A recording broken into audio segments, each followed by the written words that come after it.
Welcome into the firm of Harris and Marang. Patrick Harris with you. That's my name. That's Danny Marang. To my left, Casey Smith back there holding the beats down on the ones and twos. I feel like this is The Simpsons. Say the line, Danny. Say the line. It's going to be a good day, Tater. Holy goodness. Holy goodness. Well, we are here on a Tuesday, I think. I just know that things are about to get lit, fam. Is that the best way to put it? Indeed. How do you go about waking up for a day where you just go, Uh-huh. I hate to admit this, but I did not listen to my favorite morning show this morning because I didn't know what to do with my hands. I didn't want it to impact, so I listened to music on the way in, and I took a little bit of the long route in to just kind of like clear the brain. Woosah. I had to do that because I woke up this morning, well, yesterday. You know, the news breaks about an hour after our show, Danny. You and I were texting. Mm-hmm. And you're kind of like, oh goodness. And I was having a beer watching the World Cup with some friends. And Buddy walks in unannounced that he was going to show up. He walks in, he goes, dude, you heard, right? I was like, dude, of course I heard. And so I had that kind of building up all night. But I paused and was like, you know what? I'm going to think about this later. Right now I've got World Cup action to watch. We're just going to let this kind of just marinate. How did that work for you? It was excellent. Well, the 3 games yesterday, 3 gamed real hard. And so I was able to, like, let go. I'm sure you were not able to. No. So then I was able to just wake up this morning, think about things. As I drove into work, my phone buzzed and said, Time Lord has returned, the best hair in the NBA. Love that. And then I find out that, you know, LeBron's no longer a Laker. Dun, dun, dun, dun. Now I got me thinking about Jimmy Buckets. Dude, my head is spinning right now. So, we're just going to take this nice and easy. Nice and easy, everybody. Good luck with that.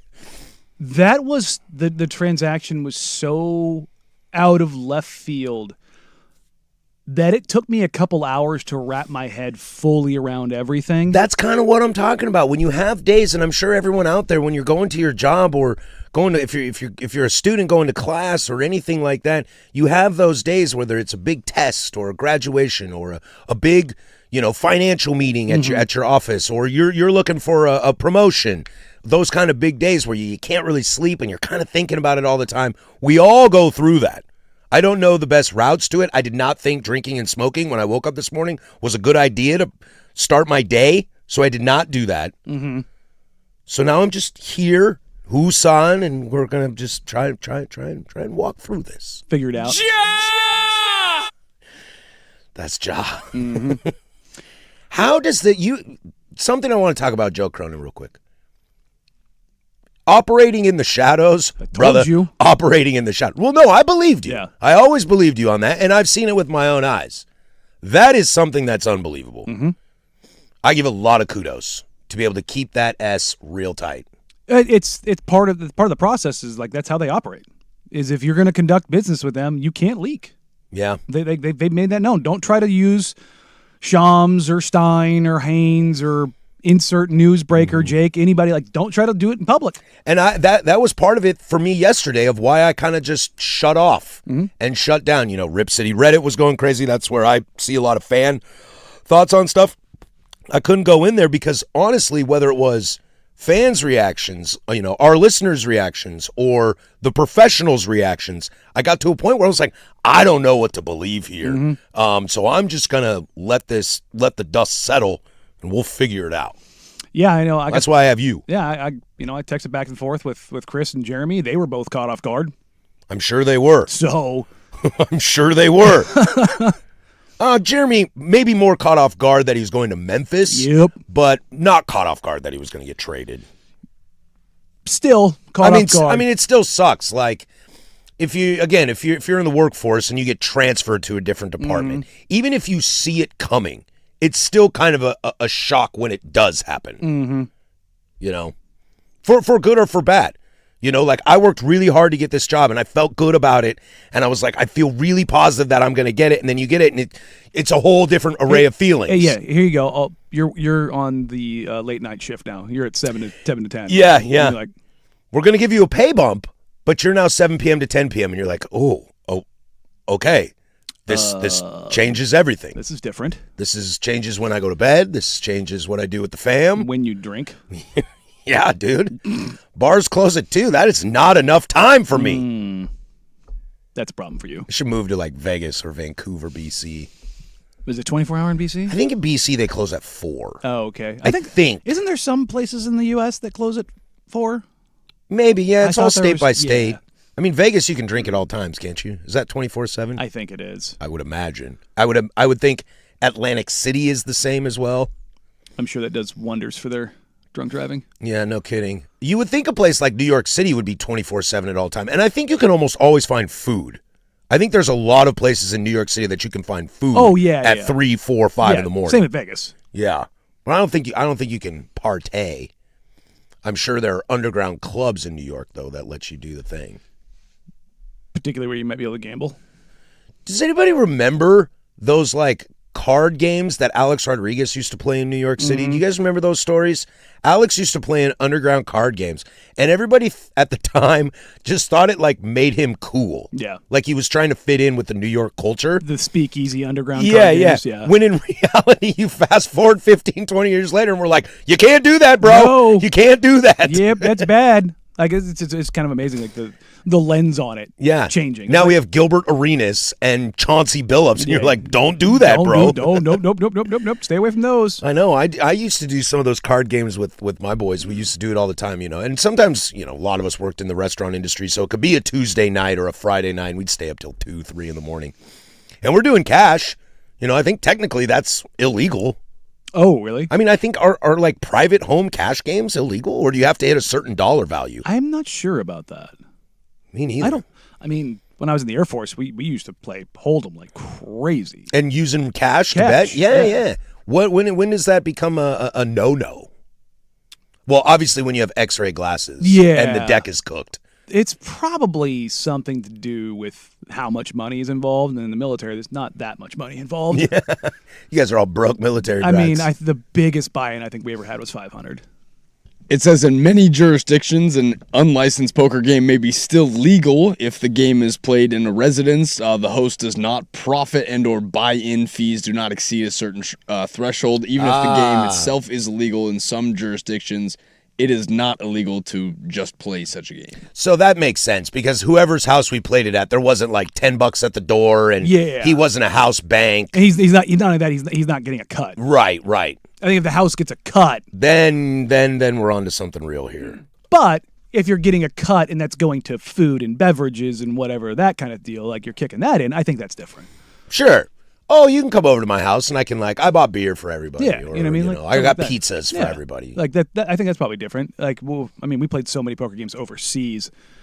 Lord knows how many laws we violated, but we're also on U.S. territory. So so you're protected. We're protected in that regard. But we also did it on non-U.S. territory. So now that I think about it. International waters. We'll just say you're in international waters at all times. Yeah, you know what's funny is I was never in international waters. It was always in international air. It's funny. My IP address at my house through my VPN is always in international waters Weird too. how that It's works. so strange. It's so strange. Where's that island out there in the coast of Africa? What's that? Cabo Verde? That is the that's the legality stuff. I was God, who was I talking to the other day? I can't remember who it was. But they were asking about like military pay structure.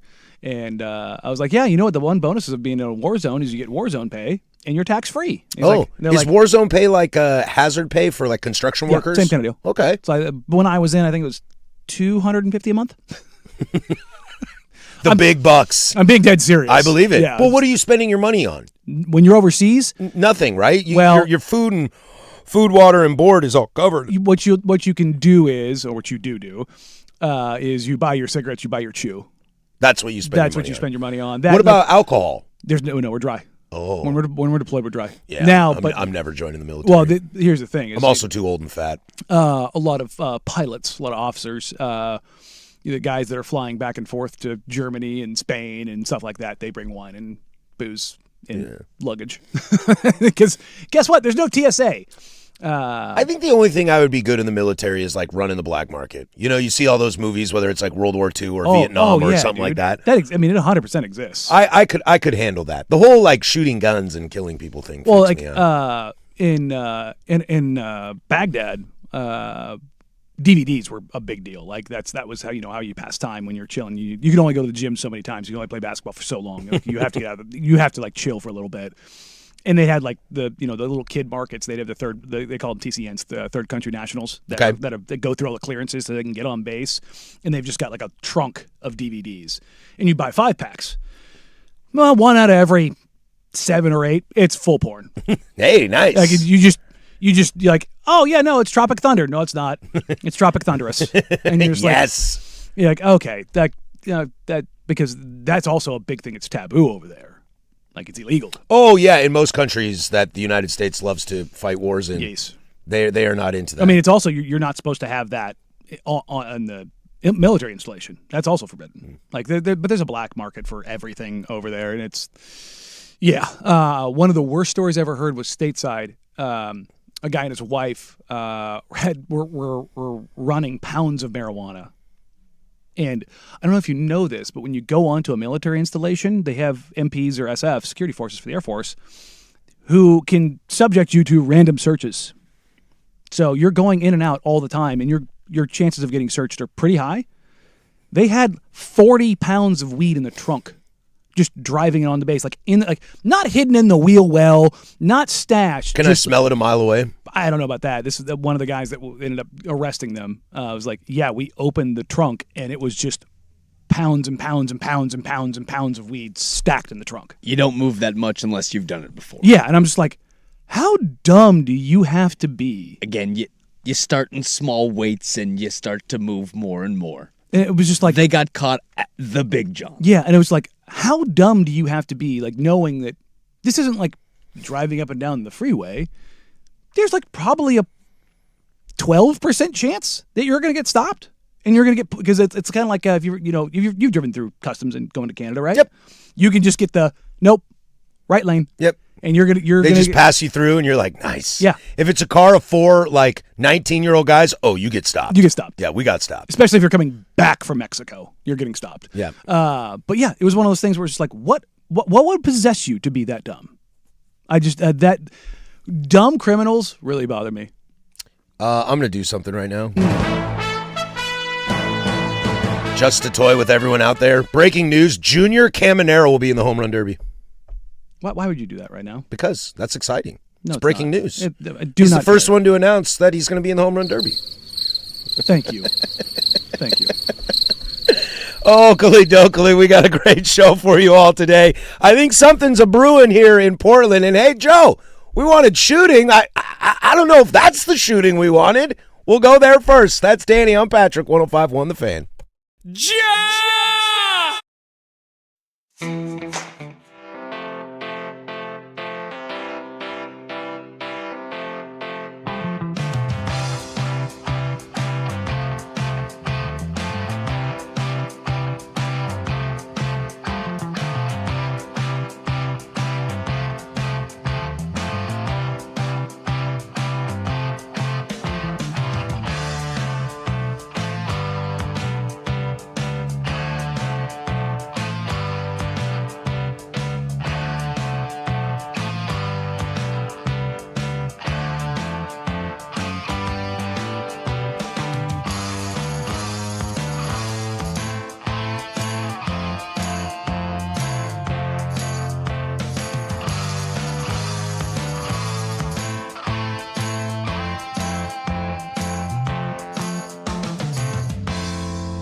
10:17 here, Portland Sports Leader. Don't you forget it, baby. We are alive from the shadows of the historic Fremont Bridge. It's a 503-864-6326 kind of day today.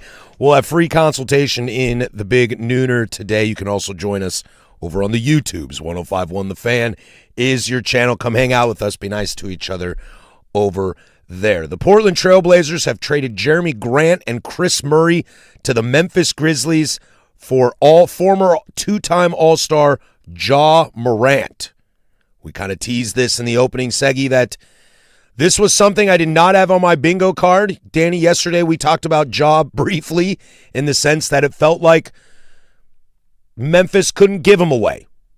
So Here we are. There were conversations that if Memphis wanted to move Ja Morant, they were going to have to include some sort of draft asset. And to give Memphis a little bit of kudos, they didn't have to. They acquired Jeremy Grant and Chris Murray. And a quick side note, I kind of like a little bit what Memphis is doing down there. I mean, they're completely restarting everything and basing it around Edie and Cam. That's what they're going for. Edie and Boozer. Yeah. Yeah, and they'll find some pieces around there. Jeremy will be a nice fit, especially teaching Cam a little bit of offensive tricks that he might need for the NBA. I kind of like that duo together. But Ja Morant lands in Portland, a situation that we didn't see. And we were texting yesterday about this, and the first thing I said to you was, they got to be flipping Ja, right? And you did not respond to that text message. Did I not present? No, you did not respond. So I was like, okay, maybe Danny's figuring it out. I guess I'll talk to him tomorrow about it. My phone was I believe it. Bonkers yesterday. So then what you see is Instagram. Mm-hmm.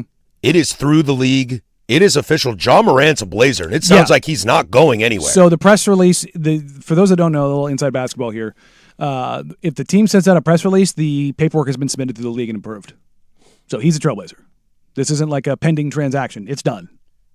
Like teams can't make announcements or talk about players or anything along those lines until it's cleared by the league. Like if this was one of those things that was like a pending transaction with a July 6th date, let's say we have a press conference.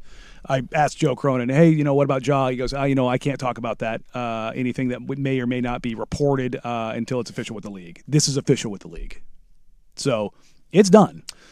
Now, could he be flipped? Sure, but that is not, from what I have been told, that is not going to be the case. So then I'm going to ask, where is Ja? So I'm going to ask the question, why is Ja? Why Ja Morant in Portland, Oregon? Well, I mean, I know the A crop just closed. They might be open back for business after this news. So I have a lot of thoughts and not a lot of them mesh together on this. So first one was, why? Why? Why? That's the big question, too. Why? Because I don't quite understand the fit. Now, there's a lot of on-ball. There's a lot of on-ball. There's a lot of guards. And there's not a lot of defense. No. And that's the biggest thing that concerns me.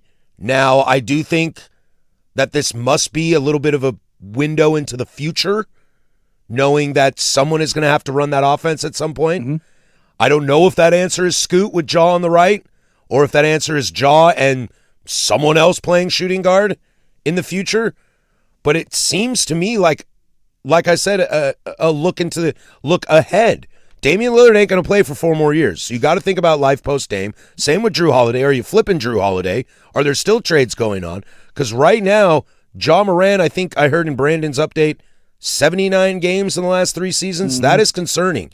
And it's not just the off-the-court stuff. It's the physical injury stuff, it's availability, too. Yeah. So here's my positive spin. We talked about Jaylen Brown. Perfect example right here, right now, of not addressing exact needs. Ja does address one very specific need. Shooting. No. Wrong shooting. Playmaking. Ja is, when healthy, is an incredible playmaker. He is an incredible playmaker. He's one of the only guys in college, and I think he might be the only one still, to average 15 and 10.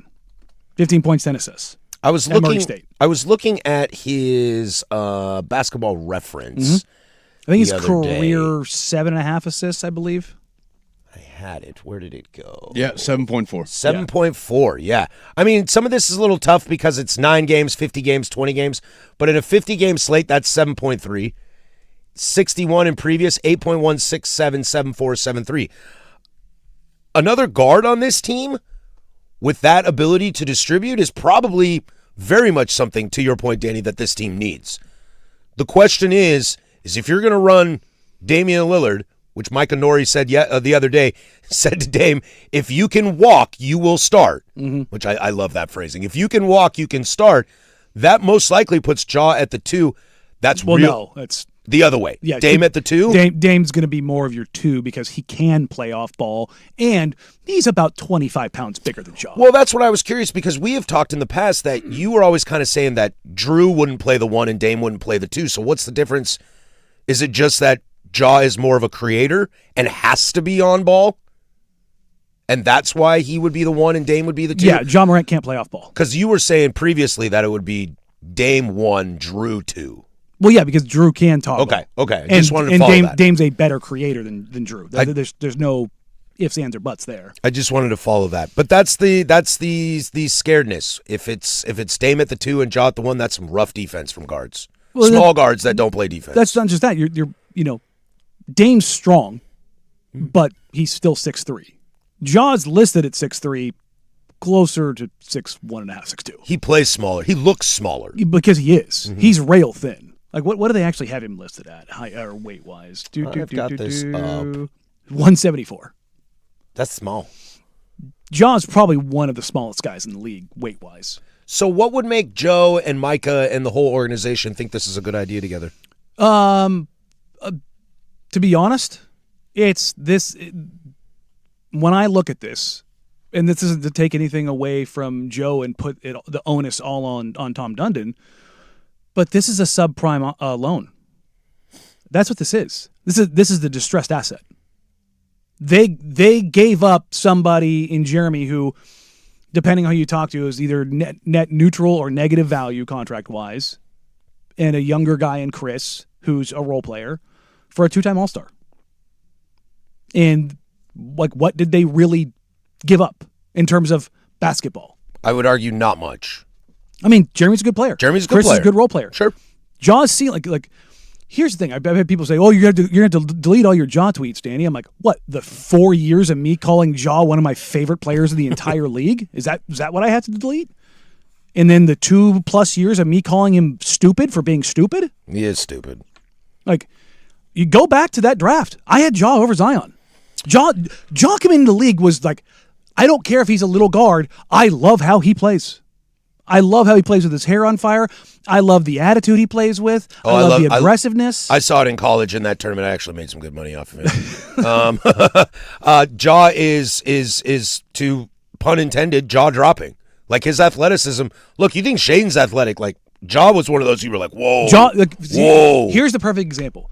People thought Scoot Henderson was Russell Westbrook, Ja Morant, Derrick Rose. Scoot's not. Ja is in the Derrick Rose, Russell Westbrook level of athleticism. It's just what's going on upstairs. Well, and the people around you. And how is he post-injury? He's had a lot of injuries. Well, and I think we've seen in the past that he has been more reluctant to go to the rack, which was a big part of his game. I think he kind of said that. He's like, every time I go to the rack, I just get hurt. And if you're on a team, this is the difference between potentially Jaylen Brown and, you know, we'll get into all the stuff that goes on with Blazers, including Jaylen Brown, at some point today. That's kind of the opposite of the Jaylen Brown situation in the sense that Denny goes to the rack a lot. Dame's going to go to the rack a lot. You didn't necessarily need a third guy going to the rack a lot. And if Ja's going to run around, be athletic, and distribute and create and shoot, that's a decent fit. There's just so many more questions about Ja than there is any other player the Blazers could have traded for. And again, I think they just looked at this wholly, not even about fit, value. I think they looked at this from a value scaling. Well, they really wanted to get off Jeremy's contract. I don't think they wanted to get off Jeremy. Like, everybody keeps beating this drum of like they wanted to or they needed to. They didn't need to, nor did they have to. Like, they even looking at it right now, even after signing Rob Williams, they're still under the tax. Mm-hmm. They didn't have still to. Room. Yeah, there's still room. Like, and they got $1 million. Yeah, well, that doesn't count to the cap, but they did get $1 million in cash alongside Ja. So it's going to the Moda Center, baby. Yeah, well, they paid for a big chunk of Mike Nori's contract with that, so I guess there's that to go with. But, maybe assistance. They can get assistance. Yeah, maybe. Jay Triano would be a nice ad. But here's Ja's first 4 years in rim frequency. 94th percentile, 89th percentile, 94th, 93rd. Last 3 years, which you, again, 73 games, 84th, 79th, 79th. So even the drop-off, he's still in the upper quarter of the league as far as rim frequency. But where you see the issues is his finishing. His third year, he's in the 86th percentile, and his fifth year, he's in the 74th percentile. Outside of that, he's got a 51st, 57th, 57th, 57th, 42nd. So he's been, for the most part, an above-average finisher at the rim, but not elite. But then you also look at his three-point shooting, and it's in the dumpster. So, yeah, you address playmaking, and you got more talent, potentially, in Ja Morant for not giving up much. All those assets, all that draft capital that everybody is so terrified of letting go, you didn't let go. No, and here's the thing. For everybody, I would be stunned if they rolled into the season with Ja, Dame, Drew, Scoot, and Shaden. And let's get into that. Let's take a quick break because that's the real question. There's 4 guards on this team, 5 guards on this team. That ain't enough ball to go around. That ain't enough rotation to go around. I don't care if Micah Nori is the second coming of Phil Jackson. That ain't enough. Let's take a quick break and let's get into the guard situation and what could come next for your Portland Trailblazers. There's Casey over there with sports. Now, from the George McCoy at Warren Allen Sports Desk, a Sports Center update on the Fan Sports Network, 105.1 FM and 1080 AM. This sports update is brought to you by Big's Chicken. Try their smoked and fried wings, tossed with a perfect dry rub, and served with a trio of killer sauces. Menus at bigschicken.com. First on the Fan, Time Lord is back. Trailblazers center Robert Williams III has agreed to sign a 3-year, $44 million contract extension to remain with Portland through the 2028-29 season.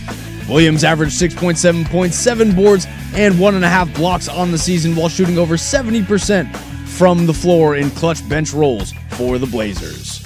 Some more NBA news for you, as LeBron James has informed the LA Lakers that the franchise can move on without him, as he plans to return for his 24th season in the NBA. According to Shams Charania, the Golden State Warriors plan to pursue James once the free agency negotiating window opens at 3 p.m. today.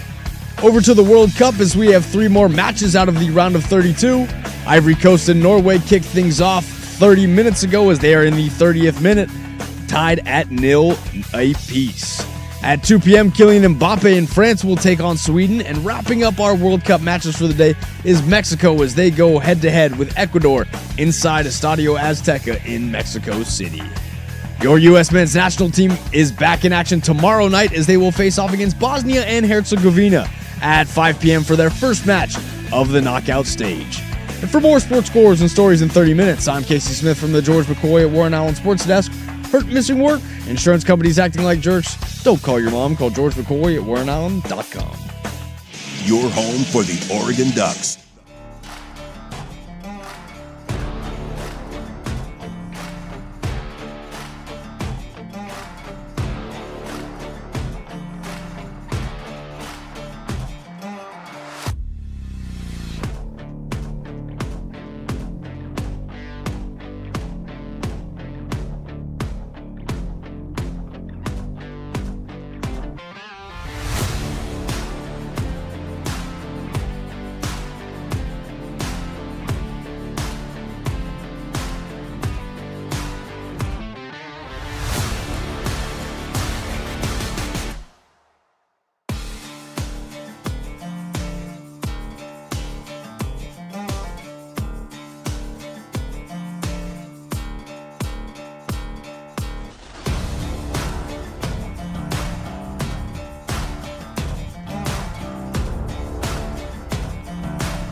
Fan text line 503-864-6326. We'll read some of those thoughts right now. You guys are taking shots at people for no reason. Well, I've heard here. that France is currently the hottest place in the world, but apparently it's the YouTube comments. That is definitely true. Also, France not the hottest place in the world. They're just freaking out because it got above 85. Well, it can get real hot in France in the summer. The hottest for the next 10 days is 90. It's like, What are we doing? I don't know. Maybe don't be pretentious D-bags and put AC in your windows, dummies. Ja is a two-time All-Star with 2 years remaining on his deal. If it works, you bought him cheap. If it doesn't, he's an expiring contract in 1.5 years.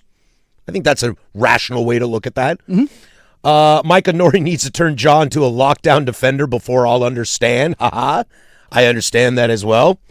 Is Lillard regretting signing with the Blazers when he could have just hung out and signed with the Heat this summer? No, I don't think so. I think there's a little more involved with Damian being back home per se. Dame had about 20 offers. He wanted to come home. Yeah. I don't think there's anything. Now, I wouldn't be shocked if Damian Lillard was not stoked about Ja Morant. Here's something I'll tell you about Dame.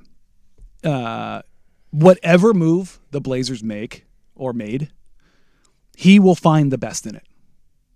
Legitimately. I believe that. Talking to him over the years. I operate that way a lot. Talking to him over the years, man, we'll talk about, what they would like to get done. Like in the first iteration when they tried to get OG and McHale and those guys, like, number one, it worked out pretty good for the Knicks. But number two, when they didn't do those moves and they made other moves, he's like, I think we can do it. And like, it wasn't fake. It wasn't phony. Like, he could sit there and say, Ja's pretty, he's good. That's talent upgrade. We can figure this out. Somehow we can do this. Well, and I think that's one of the big benefits if you're Joe Cronin and Micah Nori about the situation. You have that guy. Because that's the big, we were just talking about this in the break. Like, if you're, the biggest concern about Ja is a little bit availability, but it's also the head. It's the people that he runs with. It's his dad. It's the whole debacle that goes around Ja Morant. However, when you come to a team like Portland, Oregon, and this isn't me kissing up for Blazers management or anything like that, but that's why we talked about this yesterday. That's why you have Toumani Camara, Damian Lillard, Drew Holiday. We'll get to him in a moment.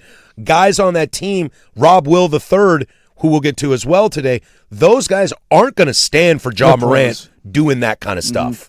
And it's not just that they're pros. It's like, I feel like those guys, especially Dame, is going to be like, yo, dude, do you want to play? Because if you don't, then go. And I'm not going to say that it's a Brandon Ayuk situation, but there are things in CBAs and contracts that do prevent teams from having to deal with people like that. So here's where I'll go negative. Just talking to folks, I don't want to cast this out on John and say it's done, it's cooked, he's never going to figure it out. I am cautiously optimistic. I'm not, just because of the people that I've talked to are like, he just hasn't done it. Let's take a step back here. If Ja had figured it out and it was like he was getting stuff straight and he was getting things right, do you think Memphis would have traded him? No. But I will. Okay, I'll play advocate here. I'll play the other side here. Memphis has been bad for years.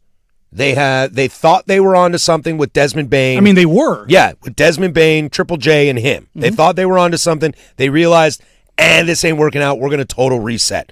Well, they total resetted because of Ja. Right, but when they total reset, Ja gets worse because now there's zero accountability in that locker room. Oh, for sure. So that's where I will be cautiously optimistic that while they're bad and he's the, quote, alpha dog on the team, guns blazing, things like that, which is funny because he's a Blazer now, that the change of scenery for this case might actually work. We've talked about that with Zion, too, in the past, which, funny enough, Zion is now the last lottery pick from that draft to not be traded. Yeah.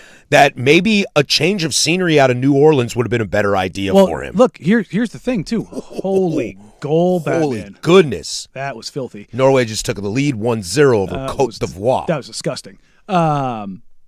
Zion, when he was going through it, the dumb, a lot of people probably know this, but for those of you that don't, Nike packed his ass up and shipped him to Lake Oswego. And he spent, I think, 4 months there. Get yourself right. It was like, again, I don't think it's a small thing that the swoosh is in our backyard and Ja is here. If you don't, because they almost yanked that shoe line away from him.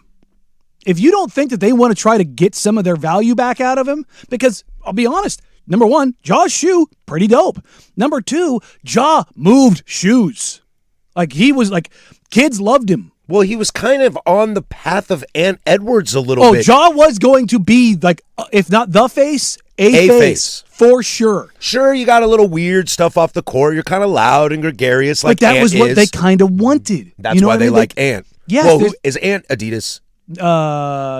Yes. Yes, I think so. Yes, I had to think about it. But that's why they love him, because they want a bad boy. You want to have, like, if you're talking about your roster, like, Dame is the face of Adidas basketball and has been for a decade.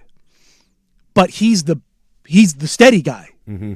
Like, but you have to have, like, the steady guy. You have to have a guy that's kind of on the edge, because you're trying to appeal to different markets.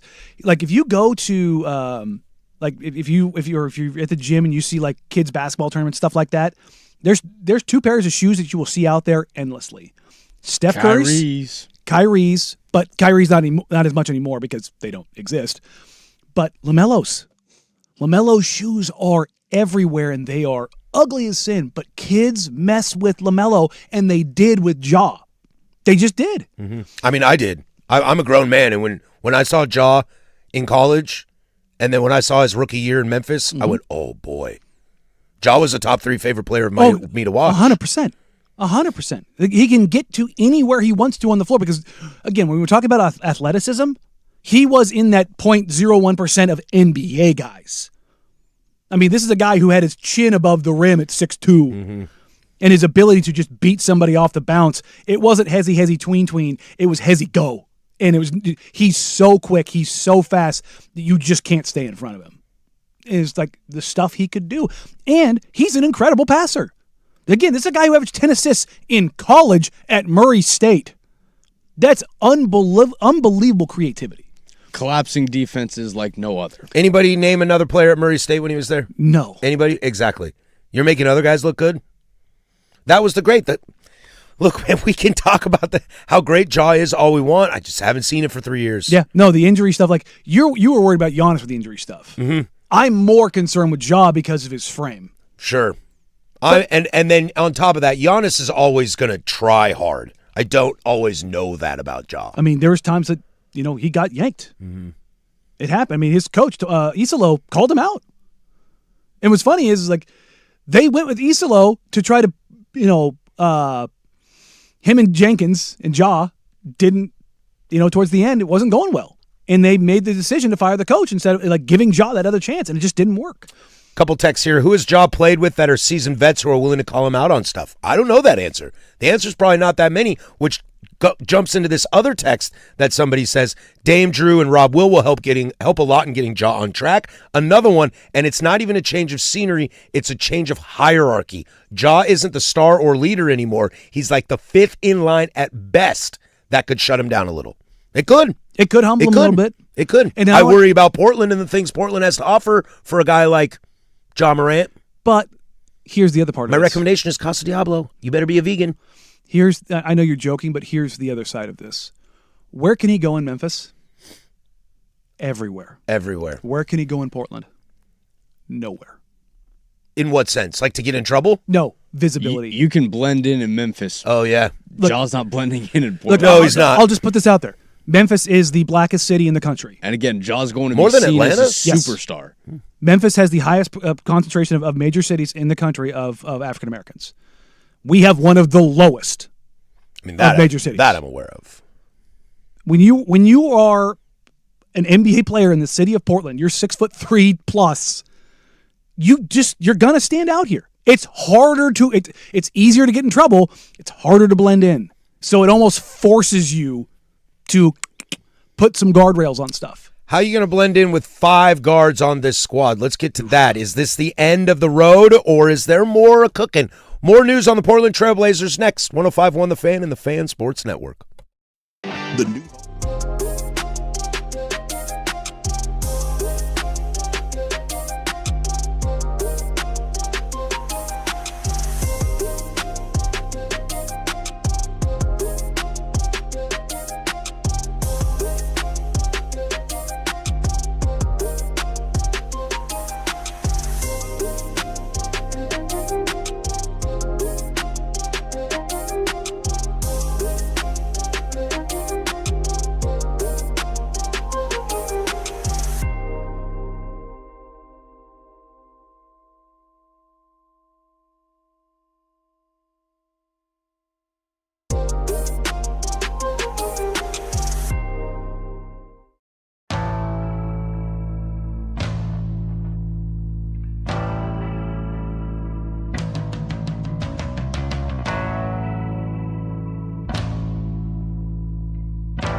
Still a lot to get to today. Rob Will re-signs in Portland for 3 years. There's definitely some interest around that. LeBron James tells the Lakers he is adios. Can that be something the Blazers can do? Should we call Damian Lillard right now?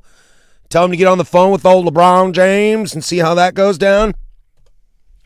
I don't know if there's enough basketballs for that. No. But we can have that conversation. I'm already wondering how they're going to do this. Yeah, that's the question. There's what? We're looking at 5 guards on this squad now. Scoot Henderson, Shaden Sharp, Damian Lillard, Ja Morant, and Drew Holiday. And real quick, how many minutes are there between those two positions? The answer is 96. Yep. That's... If Dame's 30, Ja's 30, you have 36 minutes to divvy up between Drew, Scoot, and Shaden? I already know where those minutes are going. Those minutes are going to Drew Holiday. But that's the question. Is Drew Holiday still in Portland when this season starts? Because I think you could sell me if you were not to move Scoot and Shaden. Mm-hmm. You can sell me on them coming off the bench. Well, yeah, they did. I know. And I've got no issue with that. I don't know if you can sell me that they just don't really play. So at this point, is it Drew that's getting moved? Is it all 3 of them that are getting moved? This feels like, as cool as it is or as damning as it is, however your feelings are on Ja Morant, this feels like this can't be the last thing. I'd be stunned. Well, number one, they don't have a full roster. So they're not done. Yeah, they've got space open. Yeah. So you could go sign another free agent. You know, we talked like Rui Hachimura, somebody like that. Or are there more trades on the horizon? Look, I don't want to listen to the national media. As I said at the beginning of the show, I don't know what to think about them. Everything you need to go get Jaylen Brown is still on the table. You've got it all. You need a money piece to fit. I think Boston would be okay taking Drew Holiday back. Are you now okay? We talked about Jeremy, Scoot, and Shaden and picks for Jaylen Brown. Does that change if you add Drew Holiday into it? Well, because Drew's a little man out on this. So Kelly Iko of The Athletic, I trust Kelly very much. He had the deal, the framework that was being discussed with Boston of Drew, Shaden, City, and first-round picks. Micah Nori loves City Sissoko. He said his name. He didn't say one of those other guys' names. He did not say one of those other guys' names. But whose names do you not hear in that? I don't hear Donovan Clingan. I don't hear Denny Avdia. I do not hear Tumani Kamara. Interesting. Oh, are you trying to toot your horn here? Well, then toot it away, buddy. I'm just saying. You got the microphone. I'm just saying. These people don't have microphones. It's mostly the Boston folks. It's like... Is this the aggregation? Yes. Go to hell. Yeah, thank you. But the other side of this is there was a line that came out. Casey, did you happen to grab the audio I put on the page of Shams this morning? Not yet. That's okay. I'll grab it and just paraphrase it. It's kind of long. It's not a huge deal. So the line that came out of it, and this is kind of crazy, this is from Shams. I believe it was from this morning or late last night. This is from another GM. I can't find a team right now that is willing at this moment to give up that amount of draft capital. So this is as it pertains to Jaylen Brown. So then it just becomes, are Brad Stevens in the front office fine trading away Jaylen Brown for, potentially less than that? Potentially, I had one GM say it's 40 cents on the dollar. That's because that's what it comes down to in Boston. They have just not been able to find teams as of yet to get to that threshold. There's still a lot of time left in this offseason. So that sounds like a whole lot of nothing. Well, here's the thing. This is what I've been trying to say as far as like Jaylen Brown's fit in the analytics and the things around that. Jaylen Brown is curmudgeonly. He's not Trae Young. He's not despised by everyone. He has supporters and detractors. And he has won. He's won a finals MVP. He's won a title. But he's also one of the very few star caliber players whose net rating, both in the regular season and the playoffs, is worse with him on the floor. Think about that for a second. That's a weird thing, right? He's very divisive in how he is viewed. He is productive, but not efficient. I did see a stat that came across my timeline. I should have grabbed it. It was like the 3 worst finals MVPs. One was somebody from way back in the day. It's a name I know, too. I can't remember, but it's way back in the day. The others are Andre Iguodala and Jaylen Brown. That was kind of surprising to me because I remember watching that finals, and with my eyeballs, and this might be where the analytics differ, with my eyeballs, I thought he was pretty damn good. And with my eyeballs, I think he'd be pretty damn good on this team. Well, perfect example, Jalen Brunson. If Game 5 doesn't happen for him... Analytics are terrible on Jalen Brunson. Because he wasn't efficient. But there is something about winning. Just getting it done. 45 points to the rest of the team had 49. Yeah, Yes. like that's what we talk about with Cam Boozer. Cam Boozer's a winner. Yes. And but I also, like his analytics are also through the roof. But the winner aspect of it can change a lot of things. Like it's the Kawhi Leonard situation. Is he a headache? Yeah, he's a headache. That dude's a winner. And his analytics are again, that's roof. another player whose analytics are through the roof. But that's if he even gets on the court. Availability is Exactly obviously the question with Kawhi. But still, he is a winner. So you take on that headcanon, that frustration because I'll tell you he's right a winner. now, I would rather trade for Kawhi than Jaylen Brown.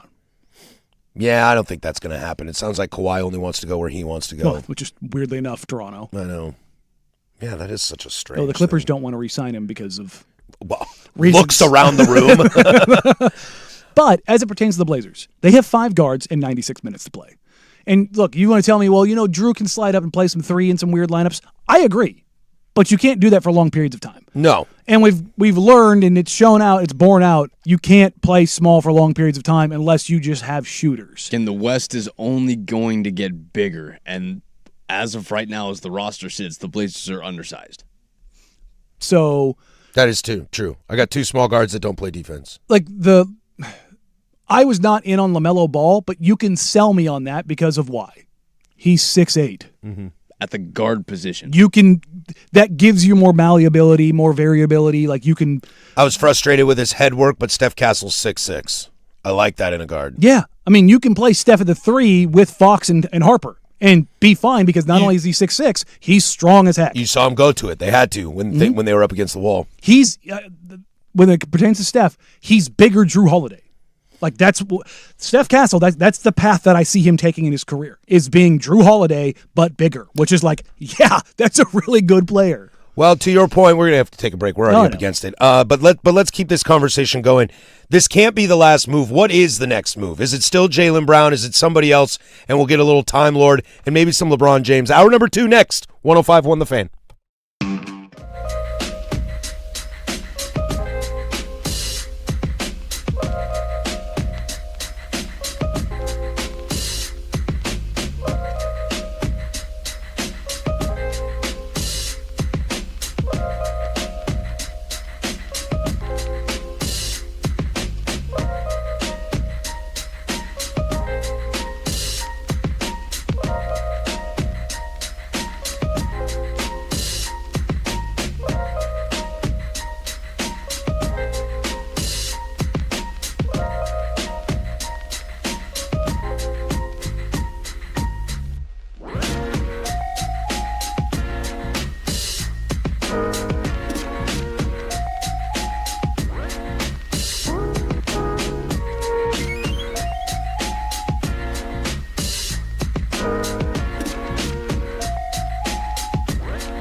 Now, from the George McCoy at Warren Allen Sports Desk, a Sports Center update on the Fan Sports Network, 105.1 FM and 1080 AM. First on the Fan, the Time Lord is back. Trailblazers center Robert Williams III has agreed to sign a 3-year, $44 million contract extension to remain with Portland through the 2028-29 season. Williams averaged 6.7 points, 7 boards, and 1.5 blocks on the season, while shooting over 70% from the floor in clutch bench roles for the Blazers. Some more NBA news for you, as LeBron James has informed the LA Lakers that the franchise can move on without him, as he plans to return for his 24th season in the NBA. According to Shams Charania, the Golden State Warriors plan to pursue James once the free agency negotiation window opens at 3 p.m. today. Over to the World Cup, as we have 3 more matches out of the round of 32 for you.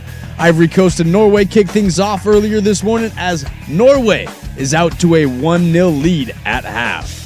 At 2 p.m., Kylian Mbappe and France will take on Sweden, and wrapping up our World Cup matches for the day is Mexico, as they go head-to-head with Ecuador inside Estadio Azteca in Mexico City. Your U.S. men's national team is back in action tomorrow night, as they will face off against Bosnia and Herzegovina at 5 p.m. for their first match of the knockout stage. And for more sports scores and stories in 30 minutes, I'm Lowercase from the George McCoy at Warren Allen Sports Desk. Hurt, missing work, insurance companies acting like jerks. Don't call your mom. Call George McCoy at WarrenAllen.com. Your home for Seahawks football.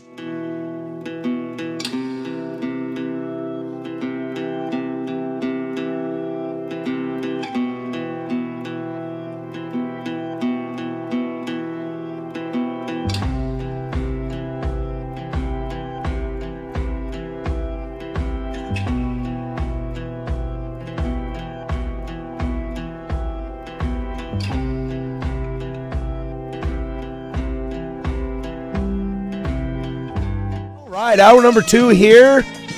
Portland Sports Leader. If you're missing the first hour, you can download that at the Fan Podcast, 1051thefan.com. The Odyssey app, wherever you get your podcasts. Our first hour usually gets up in the next 15 or 20 minutes, so bear with us. We'll get that out for you. If you missed Dirt and Sprague this morning, you can catch that as well. If you can't catch Happy Hour or Primetime, you can go back wherever you get your podcasts, including the YouTubes and the Odyssey app. We'll have Web Gems this hour. It is a free consultation Tuesday. We can hang out in the Ja Morant Blazer world at free consultation, or you can send in any of your thoughts in your outside life or any other sports life. We are open for anything, something that you need help with, that us here at the firm will lend you a hand at your own peril. I always have to preface that. That is at your own peril. So you can get those in at 503-864-6326. We're having that conversation about a ton of guards on this team and how does that work. I think right now, if the season were to start, your rotation is Ja Morant, Damian Lillard, Toumani Camara, Denny Avdia, Donovan Clingan. It's not a bad starting 5. Can you make that starting 5 better? I'll tell you right now, there's going to be 5 people in the paint defensively. There will be. 2, you're going to get open threes. Yep. Don, you're going to get open threes. Ja, you're going to get open threes. Yeah. This can't be the only thing left, right? And it's hard to gauge now because of the fact that Ja Morant is a Blazer. I have no idea what to think. The local media is all over the place as well. There's got to be something more. You still have these assets. You still have everything in your power to make a trade of some sort to go get another guy. The question now remains is, where does somebody else fit? And if it's not Jaylen Brown, where? Because let's just tickle me for a quick second. If they do trade for Jaylen Brown, what's that starting lineup? Ja, Dame, Jalen, Denny, Clingan? Yeah. With Toumani off the bench? I mean, that's kind of sexy. Toumani Camara off the bench. Or in crucial situations. That's a lot of food you can play with. They need reinforcement at the wing. Jalen's, if they went and got him, okay. but I've been beating this drum for a while. They need a 4-3, 3-4 kind of guy. And who is that going to be?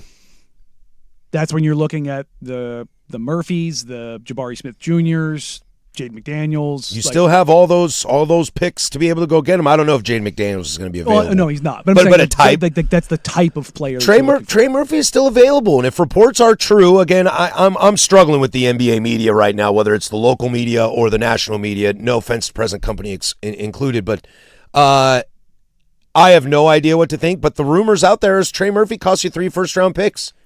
If you tell me the Blazers traded 3 first-round picks, Jeremy Grant and Chris Murray, and got Ja Morant and Trey Murphy, but I tell you that's a slam dunk high five offseason. It would be something. It would be something. Well, it's movement.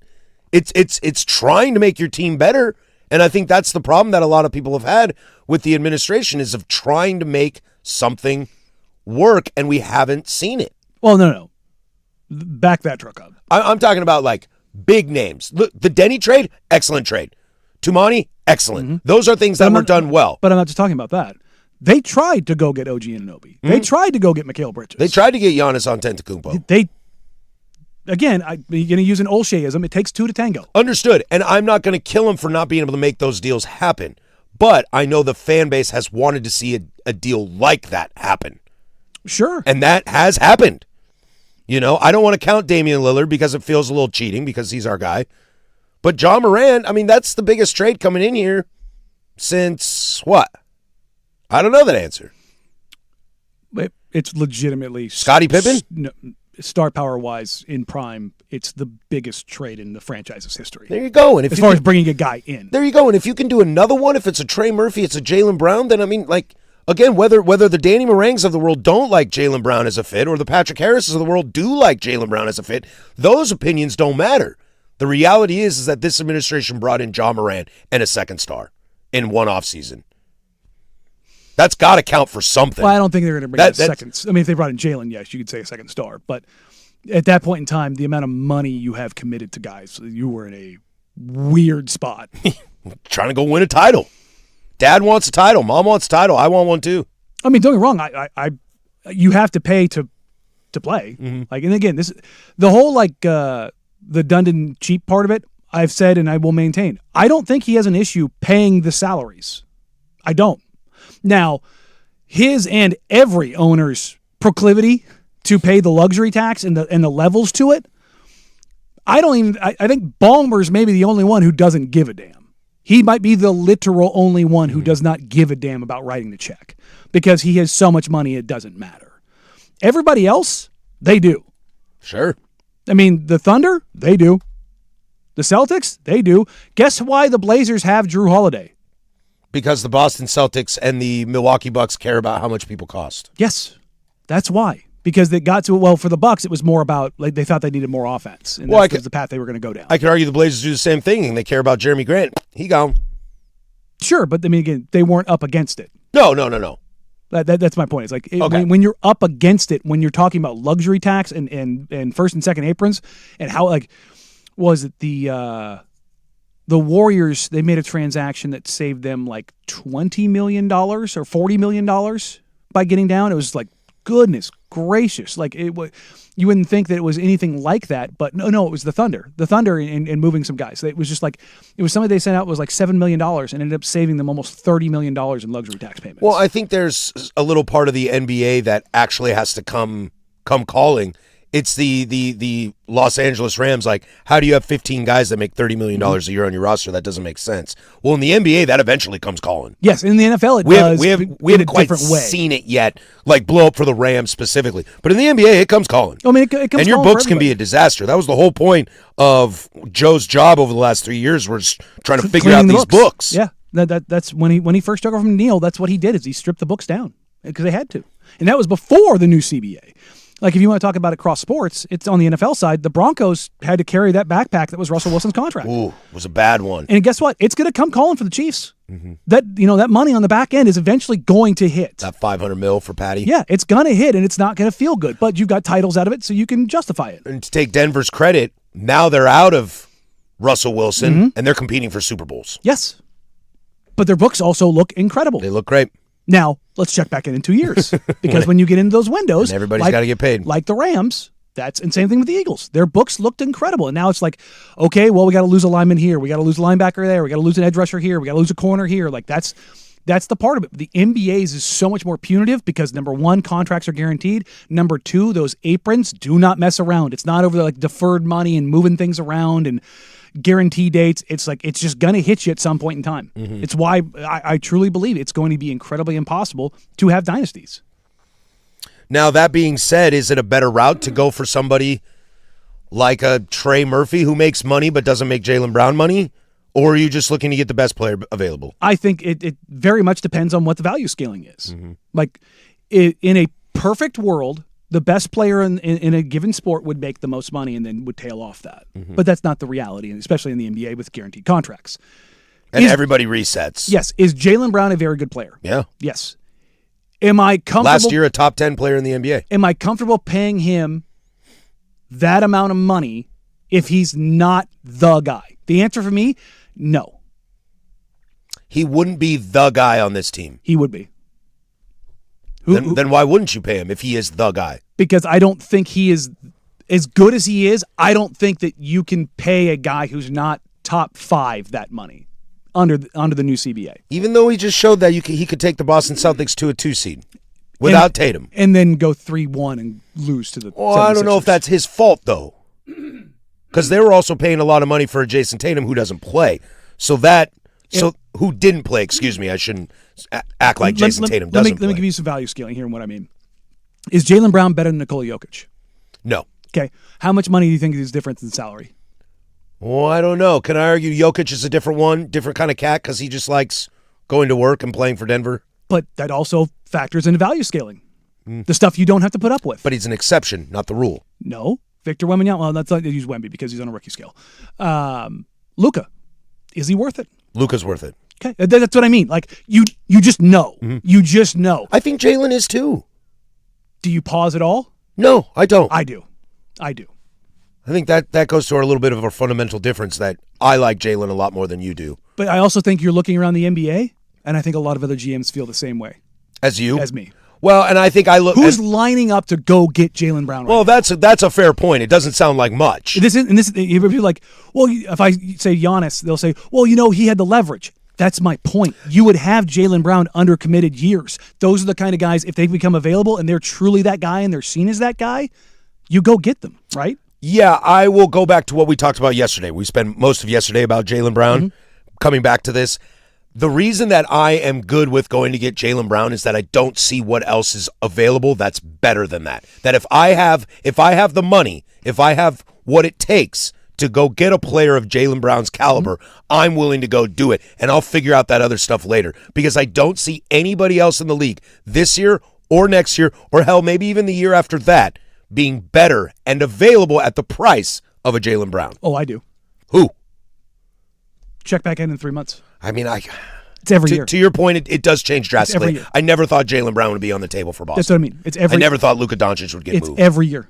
Every single year. That's a fair point. I guess I am a prisoner of the now, and I have no problem being a prisoner of the now. That I have the money and the assets to go get Jaylen Brown. I'm willing to go do it right now. If Jaylen Brown's 6'10", we're in. Well, of course, but he's not. He's 6'7", 6'8". 6'6". 6'6". I'll take that. I think he fits on this team and creates super amount of depth as well. Again, if you're in a position where Toumani Camara is coming off the bench, that means you have a good team. If you're in a position that Drew Holiday is coming, well, I'll give the credit to Micah Nori to go figure that out. That's his job. But that's not how the NBA works. It either fits or it doesn't.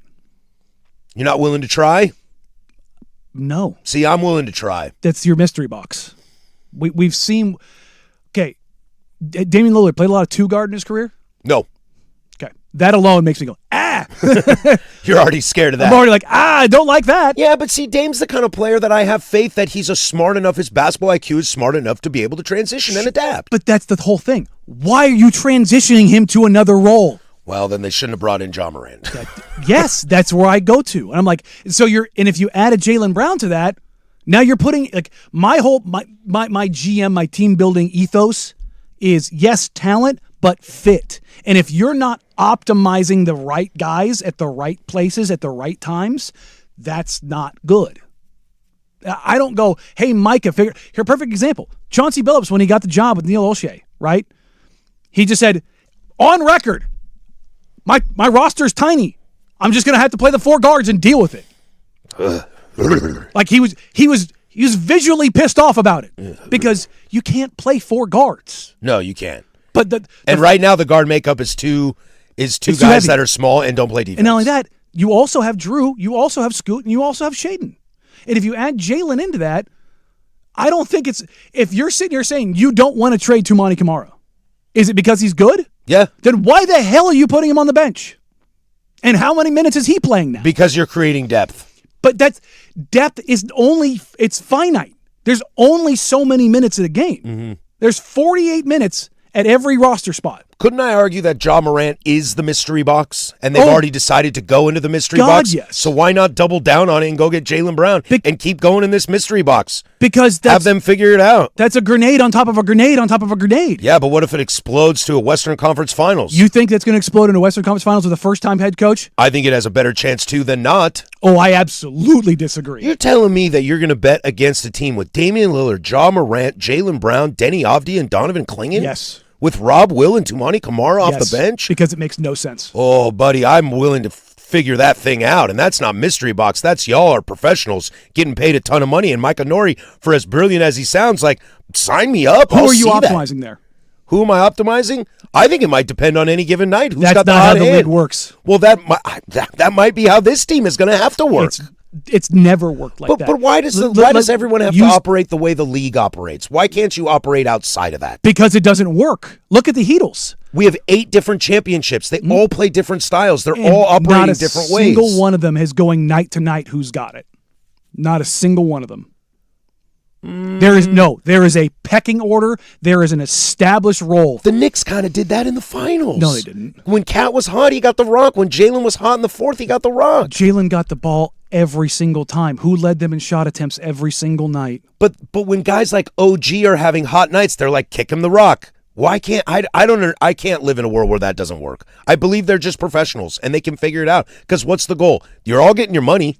So that doesn't matter. So go win a title. Guys are still going to go, where's my touches? Where are my minutes?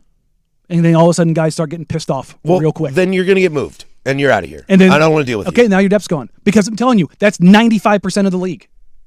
When you go into a locker room after a game, you know what they look at? They've got the little score sheet. They're the box scores. They're looking at minutes. They're looking at touches. That's the reality. I'd rather look at dubs. I'd rather eat them dubs, Jameis style. The staggering majority of players, not just in the NBA, in sports, they're looking at their stuff. Then your sport is broken, Danny. No, that's across. I know, it's if ego. you don't think it's happening in baseball, Luis Castillo's thrilled about being the sixth man? Sure not. Okay, that's exactly my point. Like, sure isn't. Because there's ego, there's not I'll say frailty. There's fragility in not necessarily in their ego, but of value. And if somebody else is above you, then you are being pushed down. And everybody talks about, well, that's about competition. Da, da, da, da. If I did that to you at your job, you wouldn't like it either. And don't sit here and tell me, well, that's what the money's for. No, the money's for is because they generate billions of dollars and your economy doesn't. That's why. We mentioned that depth. Let's talk about that. Rob Will III re-signs a 3-year deal to stay in Portland for $44 million. Boy, this has got to be a slam dunk. We'll get there next. 105.1 The Fan.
Bet365 presents Odyssey Sports Midsummer Baseball Showcase special from Philadelphia, Monday, July 13th at 7 p.m. following prime time. So make sure you catch your eyes on that. I know I will check that out, as baseball is one of my loves. We'll eventually have to get into baseball, but you know what? This stuff is just so damn interesting. I'm going to go ahead and tell you for the next week, we're not going to talk a lot of baseball.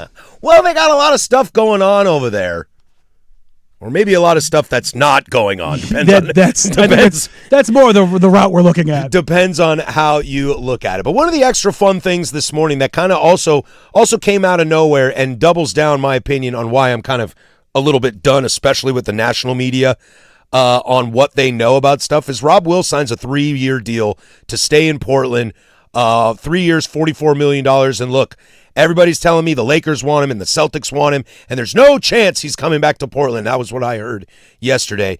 And here comes Rob Will back to Portland. Now, I heard a little bit, I think I was talking with the guys this morning, and they were saying how he was posting videos about Micah Nori. Dude. Been working out with Dame, was out, I think he was down at Weber State with him. Dude, I want to tell you this. From a culture standpoint, from a Joe Cronin standpoint, the narrative that nobody wants to play in Portland, that kind of goes out the wayside when it comes to someone like Rob Will. You get the right coach. Now, is the contract weird? Yeah. Do you want to yell at Dundon about it? Sure. All that stuff can exist. But at the same time, this guy is extremely well respected. And I think if you're Rob Will and you know that teams like Boston and the Lakers are interested in you and are more active in terms of their championship window, even though I think the Blazers are working on it as well, and you choose to go back to Portland, I think that says a lot. And welcome home, Time Lord. I think there's a lot more to it. Number one, the Blazers did everything they could to take care of Rob. We said this all season long. You've been hammering that from the woodworks. They did everything over the last 2 years to take care of Rob. And Smart move. I'll tell you right now, Rob went through it mentally on the first surgery he had here. He struggled, man.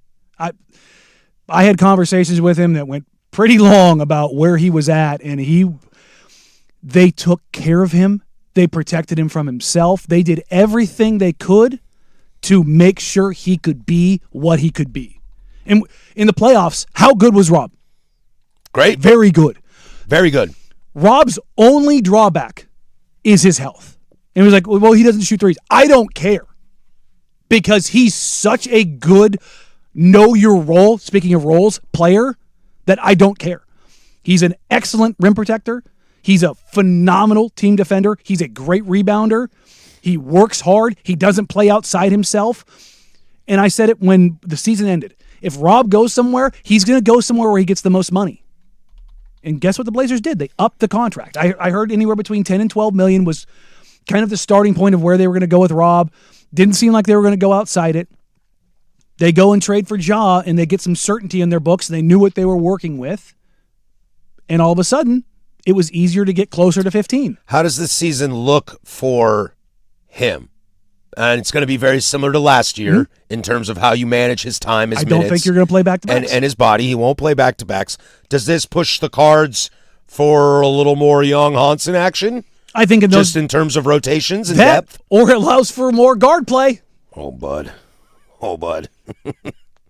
Don't do that to me. Well, and that was the other thing is if you want to run small, I mean, that's the other part of this. If you've got Ja Morant, who's not a great defender, what do you need to have? You got to have some extra defense on the floor. Got to have rim protection. So you need to have 48 minutes of rim protection. And I'll tell you what, if DC turns that around on the defensive glass, remember, he's great on the offensive glass. Well, here's the thing. He's the best on the offensive glass. Statistically, yeah, he is. He's also really good on the defensive glass, but he should be better. Right. Let's not sit here and go like that Donovan's not a great defensive rebounder. He is. It's just he's so much better on the offensive glass that it stands out. In fact, let me pull this up. Donovan, through 2 years, I believe his defensive rebounding rate dropped a little bit this year. Let's go. Klingon. Rebounding. All right. So on the offensive glass, rookie year, 97th percentile. This year, 94th percentile. On the defensive glass, he actually got better. He was in the 96th percentile. As the season went on. No, by the end of the year. That's what I mean. As the season went on, he got better and better. So he finished the year as the 94th percentile on the offensive glass, 96th percentile on the defensive glass. Donovan's might be the best or second best rebounder in the league. Right, but he can't play 40 minutes a night, so you have to have that depth. But also, he did up the ability. He finished the season playing 27 minutes a night. All this conversation is why Donovan Clingan is not available. Ding, ding, ding, ding, ding, ding, ding. I 100% agree with you on that. Donovan he finished this year 86th percentile in block rate, 94th percentile on offensive rebound, 96th percentile on defensive rebound, and then securing rebounds off free throws. He's also very high, but he did drop in the defensive rebounding off free throws, which is kind of funny. And if he gets into a situation in the postseason where he gets a little exposed, a la Victor Wembanyama, as all people do, as all do, it's nice to have that kind of depth there with Rob Will. I didn't think they were going to be able to bring back Rob. I didn't think they were going to be able to afford it. I didn't think he would want to be a part of this. I don't know how much Ja Morant plays into that, because I don't know where guys like Rob Will sit on guys like Ja Morant. I don't know where Damian Lillard sits on guys like Ja Morant. Is that a factor, or is Rob just saying, you guys take care of me, that's the best offer, I'm in? Yeah. Is it that simple? I think it was best offer, and he knew it would be taken care of. Genuinely, this is what we talk about, taking care of people where it matters. True. This is where it matters. And what did the Blazers do for the last 3 years? Took care of him. And I love having Rob back. Love having Rob back. Oh, yeah. I mean, locker room culture. Plus, he's got the best hair in the game. And if he's sitting out on that back-to-back dude, he wears a beanie. And then I get all jealous of how good-looking he is. And he's good. And he's good. Like, oh, right. And he's a good basketball player. That also helps. There's a reason other offers were out there. It's because Rob's good. I know. I'm surprised more people didn't come in with the money. Well, they did. But, again, taken care of. Also, you don't have to move. Look at that. A free agent wanting to play in Portland. I'm all about it. You bring them in and take care of them. That matters. Can you bring in this free agent into Portland? Because he told L.A., no soup for you. LeBron James, buckle up, kids. There's Casey over there with sports. Now, from the George McCoy and Warren Allen Sports Desk, a Sports Center update on the Fan Sports Network, 105.1 FM and 1080 AM. This sports update is brought to you by 808 Hawaiian Restaurant. Makes plates like Grandma used to make if your grandma were from the Big Island. Woodstock, Burnside, Beaverton, or online at ate-oh-ate.com. First on the Fan, the Time Lord is back. Trailblazers center Robert Williams III has agreed to sign a 3-year, $44 million contract extension to remain with the team through the 2028-29 season. Williams averaged 6.7 points, 7 boards, and 1.5 blocks on the season while shooting over 70% from the floor in a clutch bench role for the Blazers. Some more NBA news for you, as LeBron James has informed the LA Lakers that the franchise can move on without him, as he plans to return for his 24th season in the NBA. According to Shams Charania, the Golden State Warriors plan to pursue James once the free agency negotiating window opens at 3 p.m. today. Over to the World Cup, as we have 3 more matches out of the round of 32 for you today. Ivory Coast and Norway kicked things off earlier this morning, as we are in the 72nd minute as Norway leads 1-0 over Ivory Coast. At 2 p.m., Kylian Mbappe in France will take on Sweden, and wrapping up our World Cup matches for the day is Mexico, as they will go head-to-head with Ecuador inside Estadio Azteca in Mexico City at 6 p.m. Your U.S. men's national team is back in action tomorrow night, as they will face off against Bosnia and Herzegovina at 5 p.m. for their first match of the knockout stage. And for more sports scores and stories in 30 minutes, I'm Casey Smith from the George McCoy at Warren Allen Sports Desk. Hurt, missing work, insurance companies acting like jerks? Don't call your mom. Call George McCoy at warrenallen.com. The home of prime time.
Web Jam's coming up next. Everybody's favorite. We'll take a little palate breather there. We'll get back into Marang in the Big Nooner, but it's also a Tuesday, so that means free consultation at 12:15. Got a couple coming in already. You can do that on the text line, 503-864-6326, or drop them over in the YouTube chats. But it's kind of been a busy day in the NBA world, and you know us. We like to stay as local as possible here on the firm and how things can affect the Blazers. And look, I think we can laugh and joke about LeBron James potentially being a Blazer, but I think the story is more interesting than that. And you know, I used to have the board behind me, Danny, of topics we weren't allowed to discuss unless there was actually something worth discussing.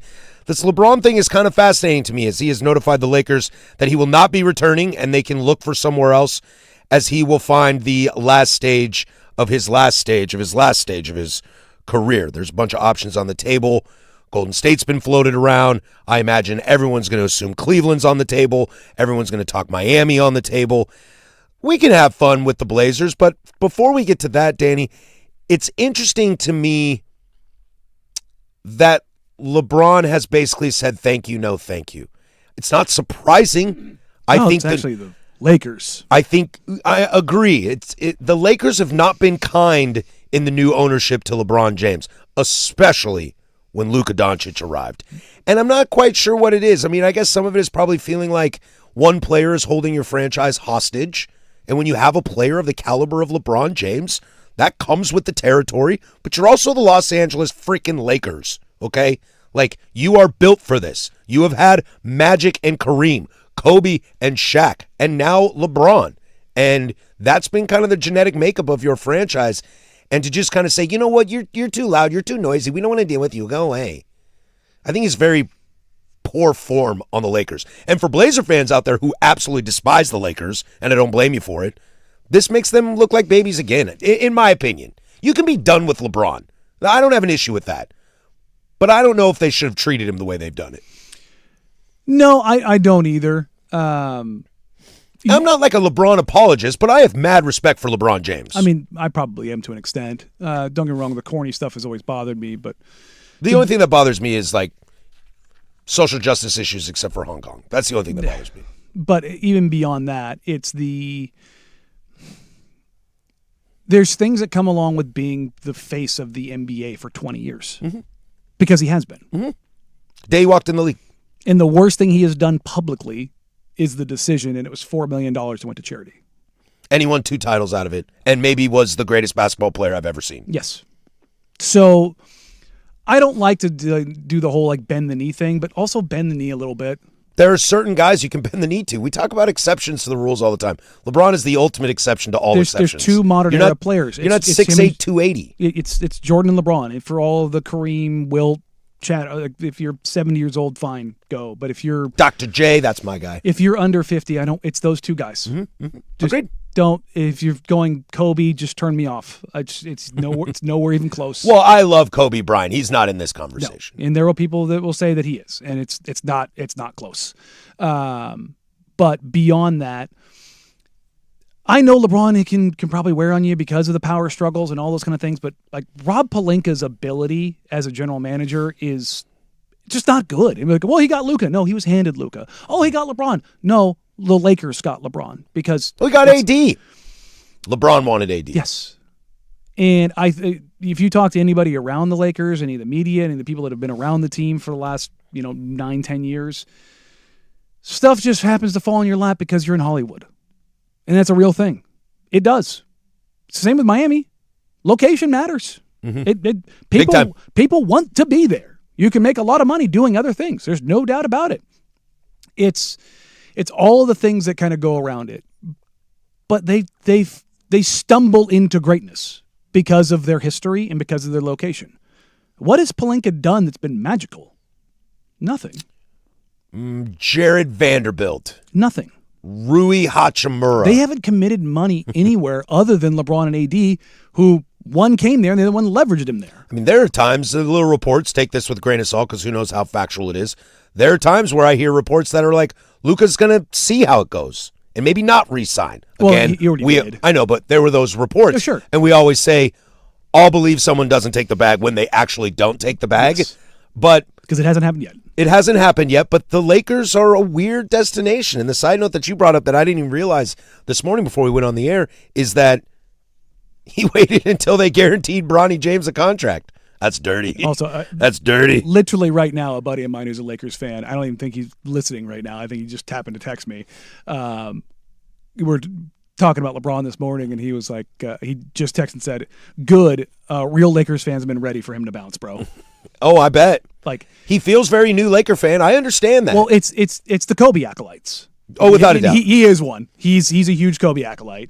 I'm sure Like, if I was... nobody, unless you are over 40, nobody will ever surpass Kobe. Look, I'm a big Chris Mullen, Baron Davis fan, and this Steph Curry guy gets way too much love. Yeah, like there's a lot of that's like, I love Baron Davis. Monta Ellis for life. yeah, it's like we believe Stephen Jackson. Let's go. It's like, bro, you don't have to do that. It's okay. It's better now. It's better now. It's like, but look, if this is going to be LeBron's last year, go back to Cleveland. Oh, it'd be great. Just do it. Now- Just do the thing, man. Now let's have a little fun and let's talk Blazers here for a moment because this is most likely not going to happen, and I don't want to spend a ton of time on it. But LeBron in a Blazer jersey would do what? It would be insane. Does LeBron fit? Don't care. See, you can't say that can. because you say that about Jaylen Brown.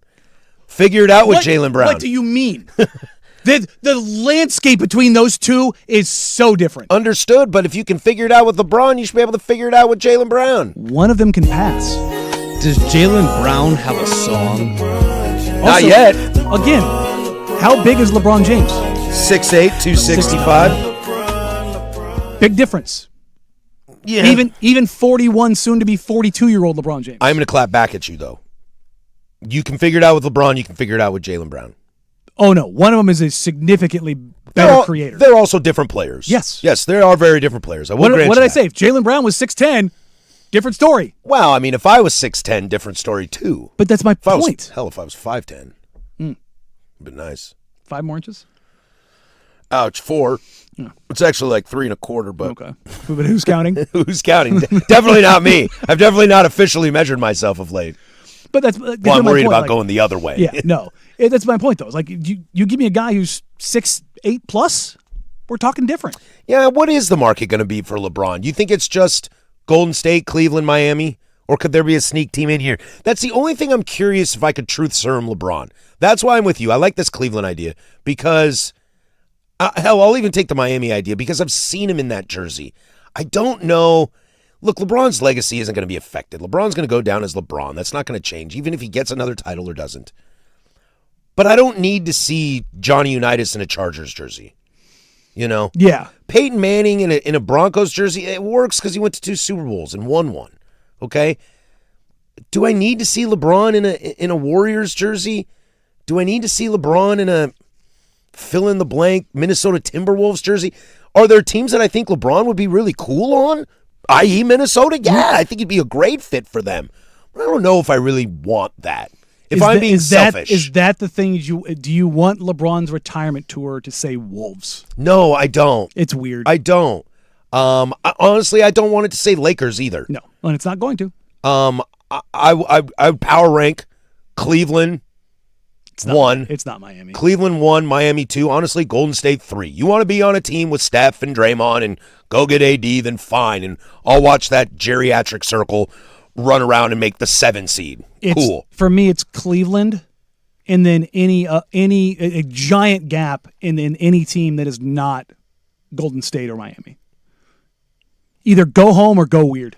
It just gets super weird. Go to Charlotte. Erling Haaland has just scored to put Norway up 2-1 in the 86th minute in Dallas. He's had a couple shots on frame that were. Turns out he's still pretty good. There's not a lot of time left. That could do it for Norway. We'll keep an eye on LeBron James. An interesting cat. You know what I would love the most, honestly, Danny? Just retire. Don't do the tour. There's no way he won't, but Don't go out like that. there's no way he won't. But I would like it. If LeBron was just like, you know what? It was good. It was a good run. See you guys. I don't want to see that. All right, get ready for Wolves retirement tour. I'd rather have that in Miami. Blazers retirement tour. Rather have that in Golden State or Miami. Yeah. Cleveland. You think Blazer fans hate Warriors now? Imagine if they get LeBron. Be fun. Hell, I'll go to that game. That give me to a game. LeBron and Steph knock it off in one fell swoop. Oh, I mean, every game would be insane. I've seen Steph. If LeBron ended up on the Blazers, you would have 50+ national TV games. Do you have 50 plus wherever he is? Probably. But I'm saying, like, the last time the Blazers had that was 99.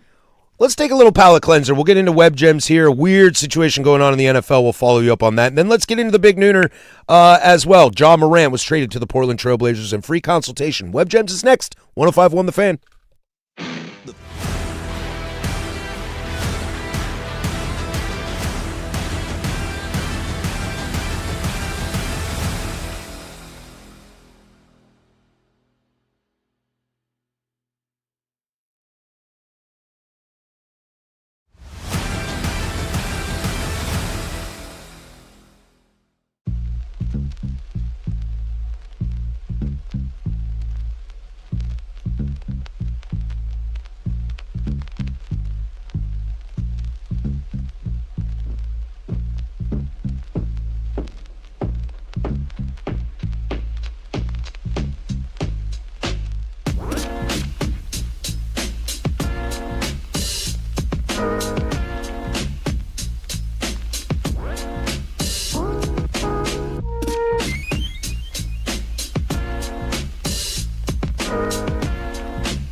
All right, this is everybody's favorite Web Gems. Do it every single day at 11:45. But coming up next on the Big Nooner, we'll have free consultation. Get those in. Starting to fill up, so we might have a little bit of room for you. 503-864-6326 is the fan text line.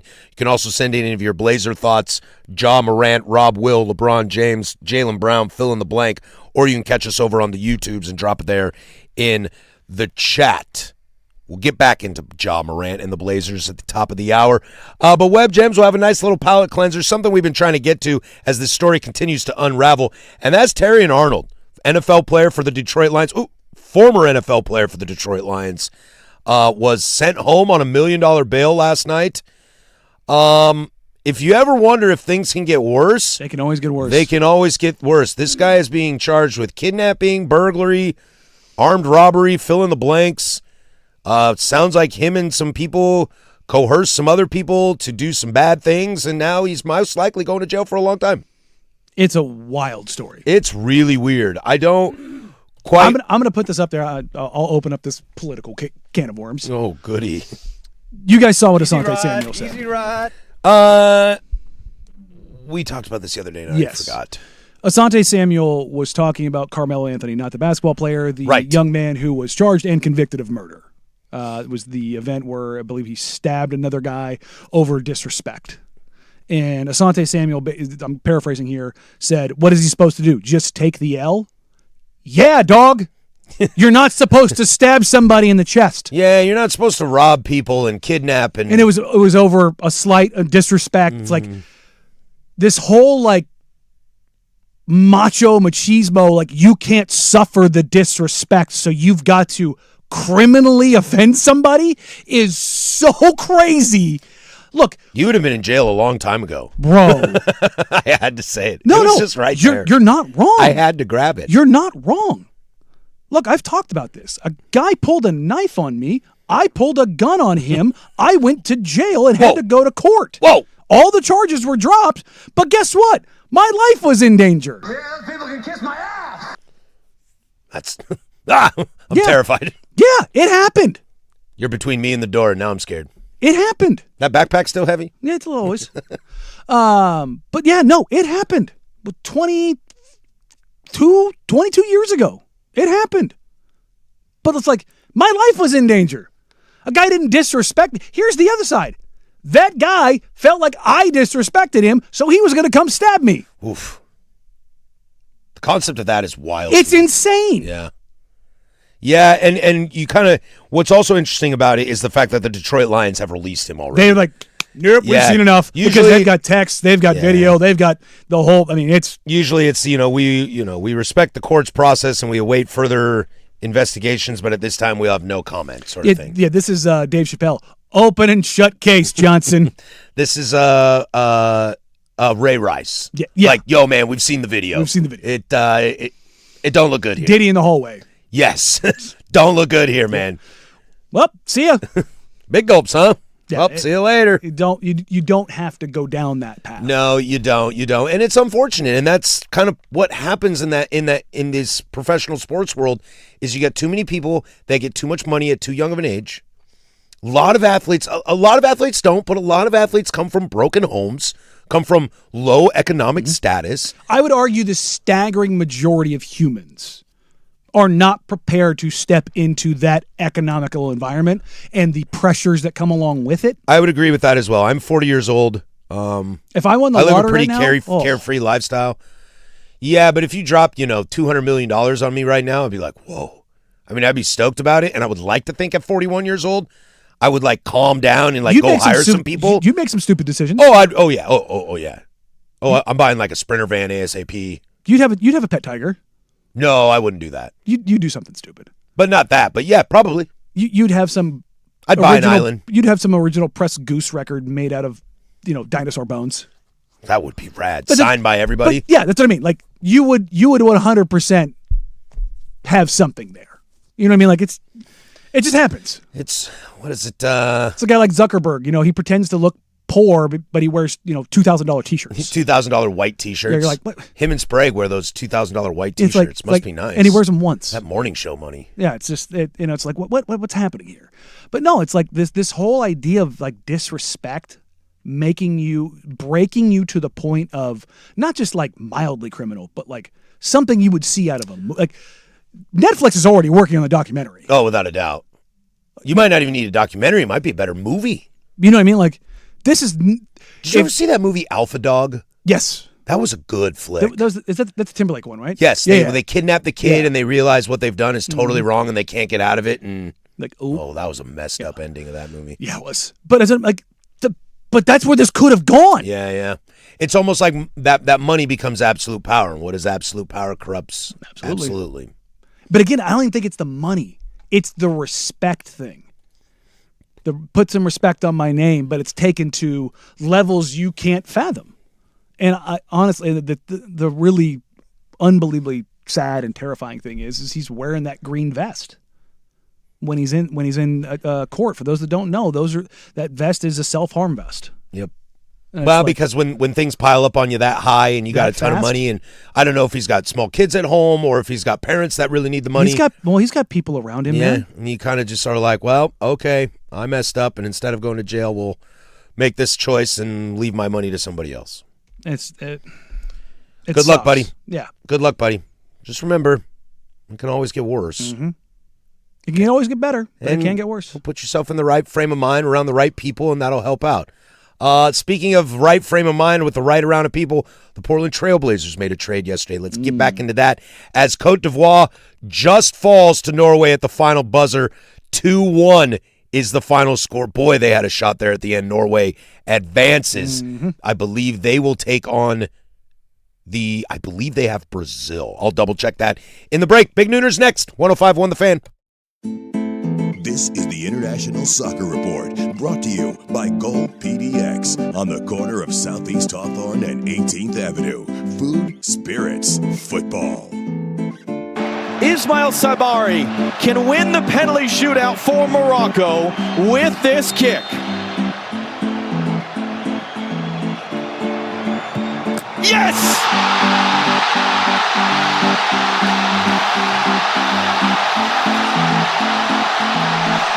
That's Portland legend John Strong on the call for Fox as they witnessed Morocco take down the Netherlands last night in a penalty shootout.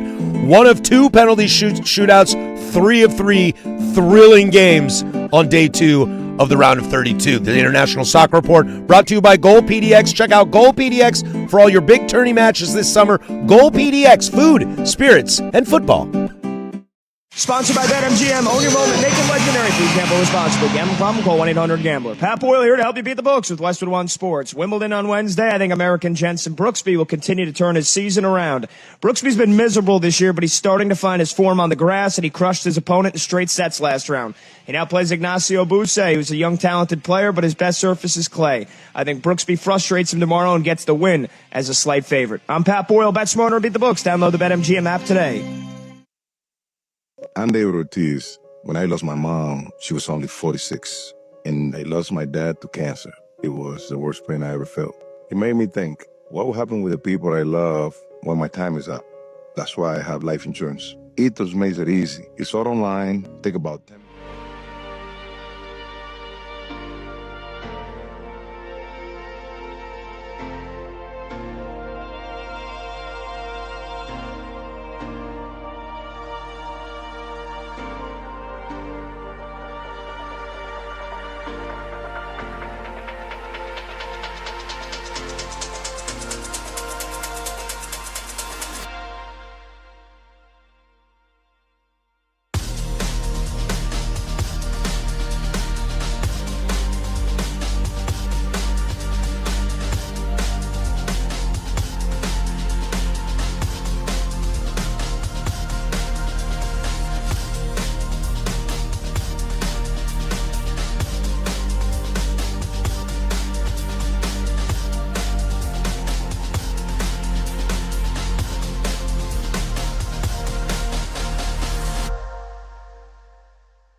McCoy and Warren Allen Sports Desk, a Sports Center update on the Fan Sports Network, 105.1 FM and 1080 AM.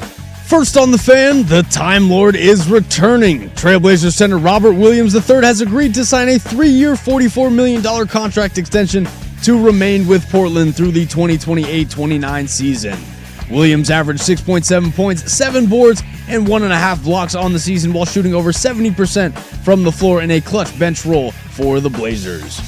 Some more NBA news for you as LeBron James has informed the LA Lakers that the franchise can move on without him as he plans to return for his 24th season in the NBA. According to Shams Charania, the Golden State Warriors plan to pursue James once the free agency negotiation window opens at 3 p.m. today. Over to the World Cup as we have 3 more matches out of the round of 32 for you. Ivory Coast and Norway kicked things off earlier this morning as Norway has officially defeated Ivory Coast 2-1. At 2 p.m., Kylian Mbappe in France will take on Sweden, and wrapping up our World Cup matches for the day is Mexico as they will go head-to-head with Ecuador inside Estadio Azteca in Mexico City at 6 p.m. Your U.S. men's national team is back in action tomorrow night as they will face off against Bosnia and Herzegovina at 5 p.m. for their first match of the knockout stage. And for more sports scores and stories in 30 minutes, I'm Lowercase from the George McCoy Warren Allen Sports Desk. Hurt, missing work, insurance companies acting like jerks. Don't call your mom. Call George McCoy at WarrenAllen.com. Sports Saturday with Joe Fisher.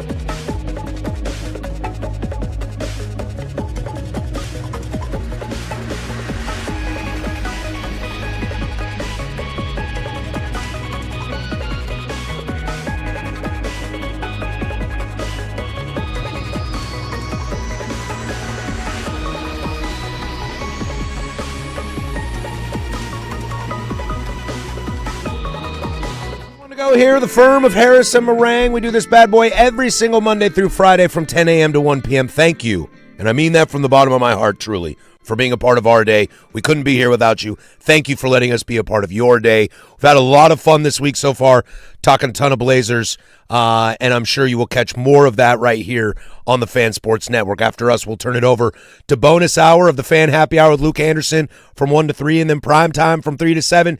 Take you all the way home. Starts with Dirt and Sprague at 6 a.m., 13 hours. You know the drill. Free consultation coming up in 10, 15 minutes or so. Get those in. You need some help with something, Danny and I will take care of you. We are not liable for any poor choices you make, but we'll help you steer you in the right direction. 503-864-6326 or over on the YouTube chats. But the story of the day, Danny, as we open the show with, and we'll get to again here in the Big Nooner, is Ja Morant has been traded to the Portland Trailblazers for Jeremy Grant and Chris Murray. No draft compensation on the table. There was some interesting thought process that the Memphis Grizzlies would have to add some of their, probably one of their Orlando picks from the Desmond Bane trade into this because it seemed like the market for Ja Morant wasn't very large. So my question is, why Portland? Why Ja Morant to Portland? The thing that I keep coming back to, subprime loan, value. You didn't give up really anything about your future. Mm-hmm. And the potential is he's got 2 years left. He's got 42, was it 42 and a half? No, it's almost just over 42. It's 42.16. And then next year, 40, almost 45. And what was Jeremy making? 35. The contract of Chris and Jeremy was 37, so it's only around a $5 million difference. Okay, all right. So yeah, so basically nothing. Yeah, so you took on. You open a roster spot too. Yes, you took on $5 million to open a roster spot. It's a value play. It's buying low. It's buying about as low as I've seen a superstar be. What does Tom Dundon? How did he make his money? Subprime auto loans. Like it. I'm not saying that as like a shot at Dundon. Like this is how he operates. Well, I have a note card here, Danny, that says GMs make trades, not owners. Okay. Guess who signs off on them? Yeah, owners do. Remind me again real quick. When was the last time somebody was brought into this team that had character issues under Joe Cronin? Maybe nobody. But again, if the value's there. The answer's nobody. But if the value's there, the value's there. The answer's nobody. I don't believe that even if Tom Dundon is trying to become a basketball player, or a basketball guy, there's no way you can just quickly Google Ja Morant and see the problems. My wife knows the problems with Ja Morant. Sure. I don't think an owner would specifically say, go get that guy specifically. I would say that is... Not a Ja Morant. Now, if he were to come in and say, I want Jaylen Brown, if he wants to do an Ishbia thing and I want Kevin Durant, that I might believe. I can't believe that anybody walks in and says, go get Ja Morant. I think the order that you're probably looking for is, where can we maximize value? And that's a great maximized value. And I Yes. think if you say that, it still falls on Joe for choosing Ja Morant. And that's fine. Let's see how this turns out. Maybe it actually works. I think you're drastically underestimating the impact of ownership. Not just here, but in the league. Drastically. Okay, maybe I am. I'm okay to live with that. Owners dictate quite a bit. Okay, well, GMs are the ones who get fired, not owners. Guess why? Because you can't fire the owner. Well, right. So you got to trust that a stops GM. here, except for when I fire this guy, and when I fire this guy, when I fire this guy. You got to trust that the GM is going to make the job correctly. Sure. Again, I'm not taking Joe off the hook. I'm going, well, I've got a pretty substantial history of Joe Cronin transactions. I also know that Joe needs to make moves to make this team better because I don't know if Dad's going to sit around for a while. But again, I don't think Dad's going to be happy with this team being the same as last year. Value scale. You're looking again. It's a big risk. That's where I'm looking at the positive side of things. Value scaling. I don't think you could do a lot better than this. Fit. Ugh. No, nowhere even close. No. Again, this is what I'll go back to. And not just because the name's Ja. Because the idea of Ja is one of my favorite players in the entire league. So don't get conflated with I hate Ja. That ain't it. My ethos, if I'm GM, is very simple. Talent, fit. The talent has to be so overwhelming that you can kind of fudge some fit. Like Jaylen Brown. I don't think he's that guy. I don't think he's that guy. Ja Morant that guy? No. Especially with the talents you already have in place. I have another note card here that says small guards with no defense doesn't work. I agree. Very much so. I've seen this before, Neil. Oops, all guards. Shout out Mike Richmond. What up, dude? Yeah. Not again. Shout out Mike Richmond. I love Mike. Look, oops, all guards is something that he coined, and it's don't like this. There's 5 of them right now. But I think because of that, and we alluded to this in, I believe, the second hour of the show, which if you missed, go back and grab on the podcast, wherever you get yours, the Odyssey app, is that this can't be the end. Ja can't be the one piece. Now, Ja's here. For those of you that have texted in and asked the question, is Ja getting flipped? Ja ain't getting flipped. No. Ja is a Portland Trailblazer. Yes, he is. And at least, I mean, unless things go absolutely cataclysmic disaster, he'll be a Blazer for all of next season. This can't be everything. You can't look at this roster and say, oops, all guards, and run with it. No. There has to be something else brewing. You can say it, Shams can say the Blazers are done for now as much as he wants to on TV. I don't care. There's 96 minutes between 5 guards. It doesn't work. It doesn't, no. There was 96 minutes when there was 4 guards. And that was the question that I brought up before Dame got traded that summer. But if you Joe Cronin. But if you add a 5th guard, doesn't that minutes go up? No. No, it doesn't. And guess what? None of those guys are playing the 3 for any period of time. No, none of them are. If you want to sprinkle in a little weird lineup with Drew at the 3, Shaden at the 3, don't like that. You're going to put Dame, Ja, and Shaden on the floor at the same time? Just all over the wall. My brains. I think Dame might join you there. No, I'm good with that. Well, then, as we asked in the previous hour, then what's the better fit? You're talking versatile wing, somebody that adds a little more creation shouldn't be a problem. Again, on the plus side. Yeah. What does Dame, Ja, Denny, that's some good creation. That is great creation. Spreads the floor out pretty good. Well, you're gonna have to put guys in the paint defensively. It condenses the floor. Well, you're gonna have 3 guys that are gonna go to the rack. Yes. We'll see about Ja. As I mentioned earlier, I've seen stuff where he has complained in the past that going to the rack as much as he does is what's causing his injuries, so we might pull back on that. Well, he doesn't have a choice because he can't shoot. But still, he's going to have to. Well, I would argue he can shoot. I don't think any of those shots landed either. I actually don't. For his sake, I don't think any of those shots landed either. Yeah, so thankfully. But I thought you brought up a good point earlier, too, in that Portland is probably a better space for him to be in than Memphis. Yes. The question is who comes along with him. His dad can be a headache. No. Drop the can. What? Dad is a headache. Dad is a headache. So The people that's, around him are a headache. That's going to be tricky. And look, we all love a good Redem story. Dad, come to Portland. Look, I'll John take you out turns to this eat. around. Yeah. Buddy, I'll be first to go. Mr. Morant, my name is Patrick Harris. If you're listening right now, I'd love to take you out. Whatever. You tell me what kind of food you got. I know a place in town. We'll sit down, and I'll show you how to be cool in this town. This town's cool if you want it to be. Look, the darkest way I can view this is through this lens, and I texted this to you. Remember that note about Tom Dundon saying he wouldn't have brought Damian Lillard back if he were in charge? Yish. The darkest lens I can see that through is you go do this to try to piss off Dame. Why? I can't believe that. Again, that's some of that weird local media stuff going on right now, Danny. Don't subscribe to that garbage. No, it's not. It's not local media stuff. I'm not the one who said it.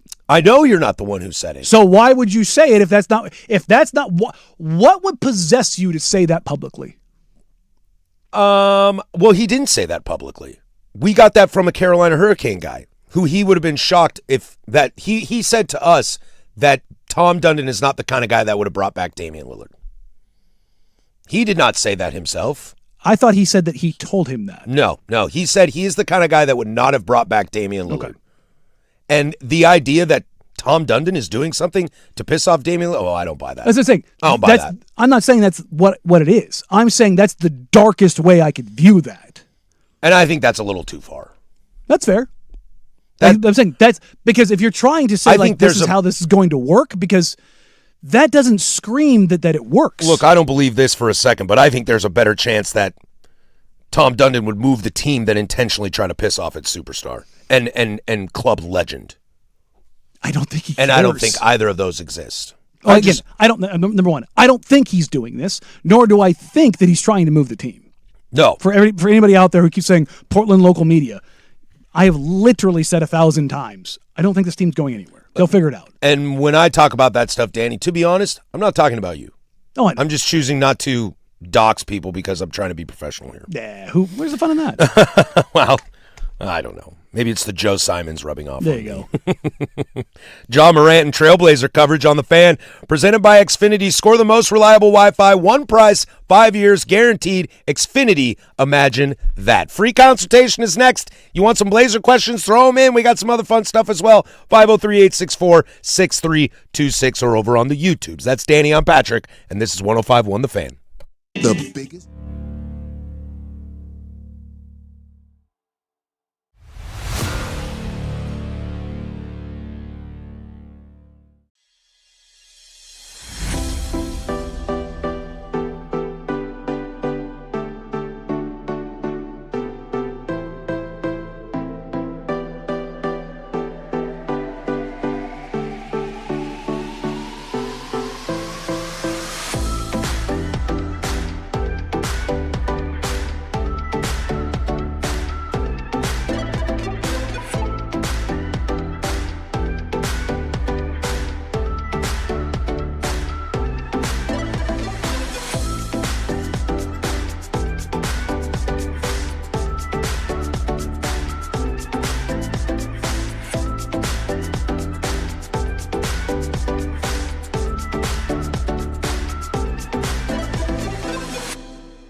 Free consultation. We do it every single Tuesday at 12:15.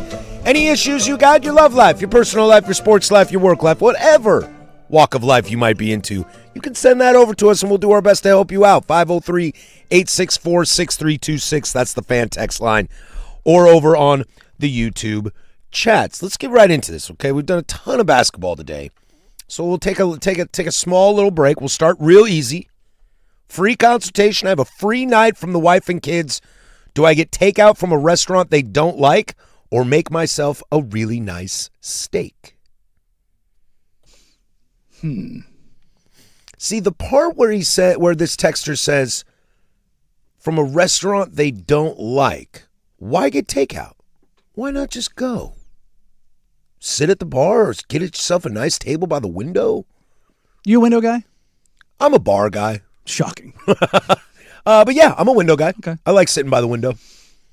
I hate being in the middle. Middle of the room? Yeah. No, PTSD. I don't like having my back to any doors or Except entries. for the exits. one in here. I know. Trust me.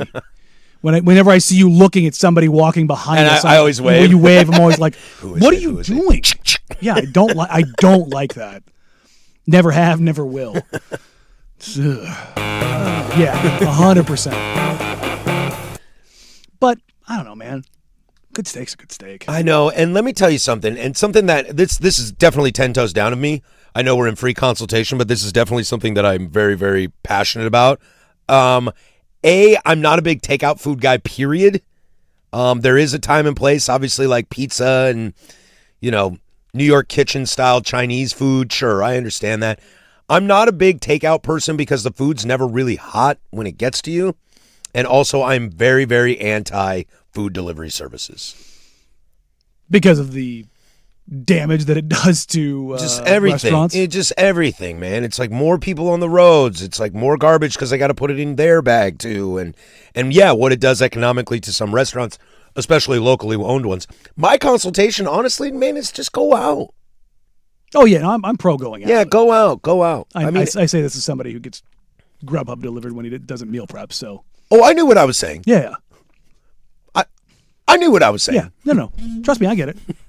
It's one of those things. It drives me nuts. How'd that Rockstar get here today, Danny? Yeah, you're damn right. At least it was in a paper bag. You can recycle that, although I'm sure you threw it in the trash. Heathen. I think I threw it in the recycle. Oh, really? I quasi-recycle. Are you going woke on me, Danny? I quasi-recycle. Okay, all right. Try full recycle. It's the same effort. No, it's not. Well, the bins, at least in my house, and the ones behind you, are right next to each other. Yeah, see, we don't have that where I live. Yeah, that's shocker. Mm-hmm. Hey, I like it that way. I get to decide. Hey, I'm taking my 8-year-old to her first Blue Jays game on Saturday at T-Mobile Park. Any tips on how to get her in a good spot to say hello to her favorite players? One thing I'll tell you real quick, no one shows up to Mariner games like Blue Jays fans, so keep that in mind. You'll want to get there a little bit early. And honestly, you can walk right down to third base side. Without a doubt. I once got Omar Vizquel's autograph when the Indians were in town because I walked down as they were batting practice, and I was able to kind of just wave and hi, and I got an autograph. Now, if you've got an 8-year-old girl and she's diehard Blue Jays, yeah, Vladdy might walk over and say hello. Yeah. That's the kind of guy he is. That's how I became a Cardinals fan. Ernie Clement might walk up to you and say hello. I was at a Dodgers game, went down low on the third base side, just past the third base line where Ozzie was warming up. Mm-hmm. And he did backflips, and I was like, oh, I like that guy. And he came over and he took a Polaroid. Yeah, but have fun. I mean, but like I said, you'll want to get there early because you won't be the only person trying to get that from Blue Jays players. It's one thing. Toronto is a long way away from Vancouver, BC. It's Canada's team. But it's Canada's team, it's like the Raptors. The Raptors fans, they come down in droves for Raptors-Blazers games. And they're off a World Series, too. Mm-hmm. So coming off a World Series gives you that sort of spot as well. Oh, it gives you the juice. Yeah. That was close. You want to try that again? The juice. Free consultation. This is a question specifically for the SoundCloud legend Casey Smith, otherwise known as Lowercase. I am taking my 16-year-old younger brother to ASAP Rocky tonight in Seattle. Nice, I like ASAP Rocky. It's his first rap concert. How do I explain to him that he could and should not get in a fight in the pit tonight? There are weight classes for a reason. Mm-hmm. And Yes. ASAP Rocky fans all wear rings on their fingers. Do they? Oh, yeah. What is it about A$AP Rocky He's that's a big fashion guy. okay? So ASAP Mob, they've always been kind of at the height of fashion. I don't know much about A$AP Rocky other than I like his music. He's pretty good. He's pretty good. Let me see what he looks like. Oh, he's kind of good looking. Yeah, he got Rihanna pregnant. Oh, really? Yeah. That'll do it. They call him Pretty Flacco. Was as I just said, wow, he's good looking. Was that the underestimated statement of the show? If you get Rihanna pregnant, yeah, you're doing something. Something. He's doing okay. Getting higgy with it. I'm going to need you to hit the other one. The home run stroker. He knew exactly where he was going with that. Yeah, when you put it in context like that, it's pretty straightforward about it. A$AP Rocky in Seattle, I wonder where he's playing. Probably Climate Pledge. No, I don't think he's that big. Is he? I'd be Let's pretty see. stunned if he wasn't. At the Seattle Center. Is that the same? Yep, it's at Climate Pledge Arena. Yeah. Yeah. Well, poop on my face again. Yeah, what? I know it's not Goose. He's had multiple #1 albums. Goose Yeah. isn't big enough to play at Climate Pledge. Yeah, I'm being sarcastic. I know. Well, I didn't know the size of A$AP Rocky. I remember when I first became aware of him like 5-7 years ago. So I don't know how big he is now. Dude, I'm so out of the hip-hop game. Clearly. Clearly, thanks. That should be a fun Get concert. off my Depending lawn. on who opens, that should be a really fun concert. Let's see. Well, let's find out. Opener for A$AP Rocky. I was genuinely like, really? When you said he's not big enough to play Climate Pledge, I'm like, yeah, he is. Let's see. AI Overview is telling me that A$AP Rocky does not have any traditional sporting acts on his Don't Be Dumb World Tour. Well, that sounds like a Danny Marang situation. Instead, utilizing an ambient DJ or new age audio loop before his headlining set. So it's just him. So it's probably a member of ASAP Mob that's probably popping still through. rolling with. It's probably either 12E or ASAP Ant that's probably rolling with him. Well, that's how Deltron was the same way. Del the Funky Homo Sapien was the same way. He just had Dan the Automator. He did the opening act. I got nothing for you. Anybody? Oh, okay. Isn't Just Del the me. Funky, isn't that MF Doom? No. Two different people? Two different people. You different learn people. something new every day. Here's a little extra, though, for you. Showtimes typically begin at 7:30 with the main event going on between 8:30 and 9. So plan accordingly. There you go. Also, shout out that you're listening to the show up in Seattle. That makes me happy. Or you're on the listening way here, already. You're on the way Yeah. up there, yeah. Dude, a Tuesday hip-hop show on a school night? Well, it's not a school Your night. younger brother? Oh, that's right. Summer. Well, it's always a school night for us. Mm. Although, I got here at 9 today. Yeah, I boy. slept in heavy. Mm. I didn't sleep very well last night. I did new shoulder workout yesterday, and I could barely lift my arms above my head. So I slept like crap last night. Oh, yeah, show off. Boom. Yeah. I don't work out because I get tired, and I don't lift weights because I get heavy, and my arms are fully up in the air feeling good, baby. I rolled over in bed, and the pull on my shoulder. I'm like, oh, that's old. Yep. That's old. Yeah, Don't I like slept that. with an ice pack on the shoulder last night. Ooh, that's a good one. Yeah. Look at this. Aching The guy who does all over. The guy who does nothing feels better than you guys. Just remember that. Just remember that, you two. I'll read that at your funeral. Free consultation. The guy that does nothing, feeling great now. More free consultation next. We'll toss it over to Casey with sports. Now, from the George McCoy at Warren Allen Sports Desk, a Sports Center update on the Fan Sports Network, 105.1 FM and 1080 AM. This Sports Center update is brought to you by Laurelhurst Market Steakhouse and Butcher Shop, a great spot for any occasion, and don't forget, you save 10% on your Butcher Shop order when you dine in. Menus and more at laurelhurstmarket.com. First on the Fan, the Time Lord is back.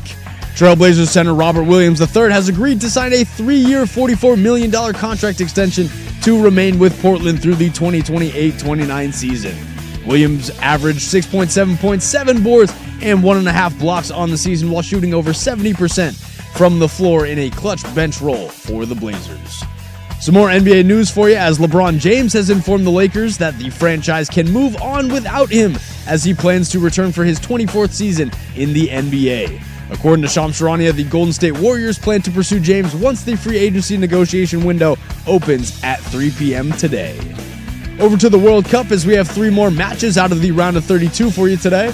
Ivory Coast and Norway kicked things off earlier this morning as Norway took down Ivory Coast 2-1 in the full time. At 2 p.m., Kylian Mbappe and France will take on Sweden, and wrapping up our World Cup matches for the day is Mexico as they go head-to-head with Ecuador inside Estadio Azteca in Mexico City at 6 p.m.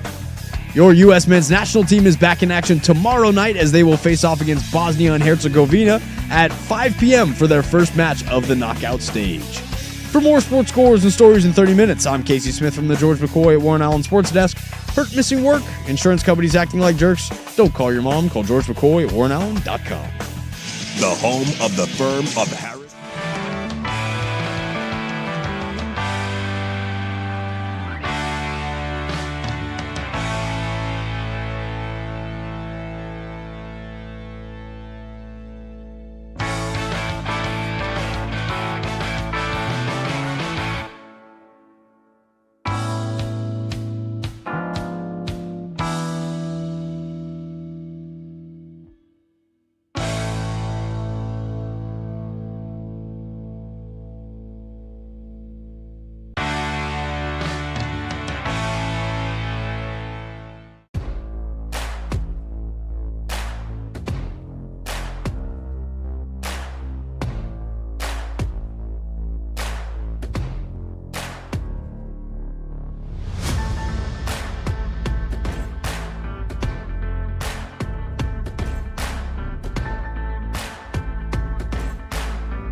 Closing arguments coming up next to send you on your way, but we're hanging out here in free consultation part 2. A couple just came in that we'll try to fly through real quick so we can get all these in.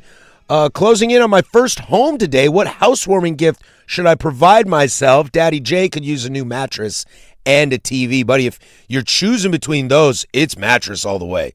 The TV, we'll take a couple paychecks to wait and get a TV. If you don't sleep right, you ain't feeling good. Look, man, I am a big proponent. If you're going to spend money on something, spend it on a bed. Yep, mattress is the way to go, without a doubt. Especially as you get older. Guess what? Guess where you spend most of your life?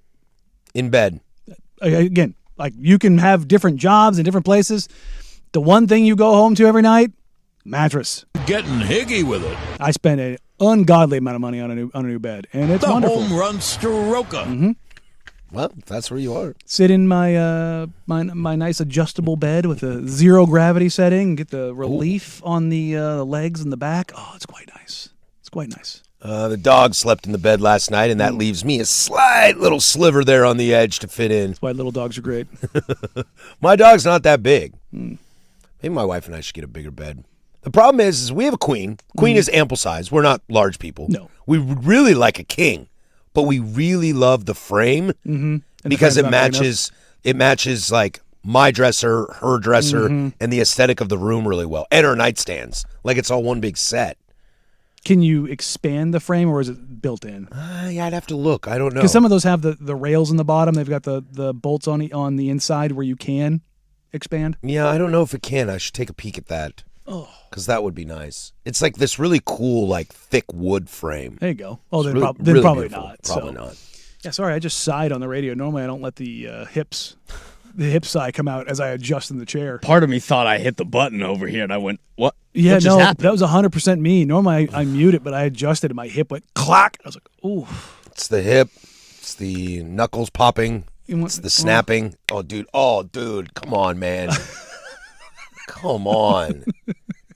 Now Casey has to crack them because I the second you said it, I had to start cracking. Yeah, Good God. My knuckle cracks are notoriously loud. Free consultation. My wife's cousin is in the Netherlands, loves nothing more than to tell anybody who will listen how the Dutch are the greatest and everything ever, and America sucks at everything and can do nothing right. She literally scans social media for any embarrassing story to post about America or anything praising the Dutch and loves to share them with us. My wife and I have been gracious so far, but we're almost to the point of clapping back and looking for embarrassing stories about the Netherlands to bring to her attention. Should we stoop to her level? And if so, what are some suggestions? You can always go lower. Well, yeah, you can. Aziz said, I tell everyone to take the high road so there's more room for me on the low road. How low can you go? Well, let me share this, okay?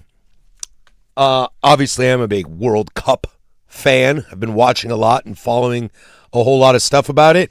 And a German fan posted this the other day, and I thought this was quite apropos. He said, if you want to hate America, watch the news. If you want to love America, drive through it. Yeah.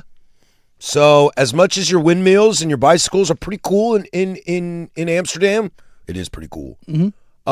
America's a pretty rad place too. If you're only watching the news, that's the problem.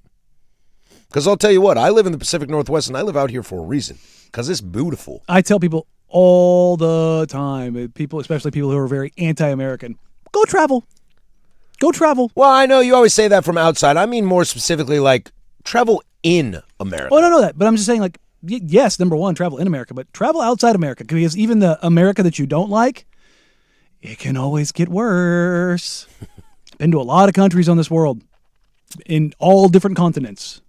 And no place I'd rather live. Yeah, I mean, I don't know if you should stoop to the level. I'm a big fan of just having educated clapbacks. That I'm assuming everything that they're sending to you is politically driven, is what I would assume. Yes.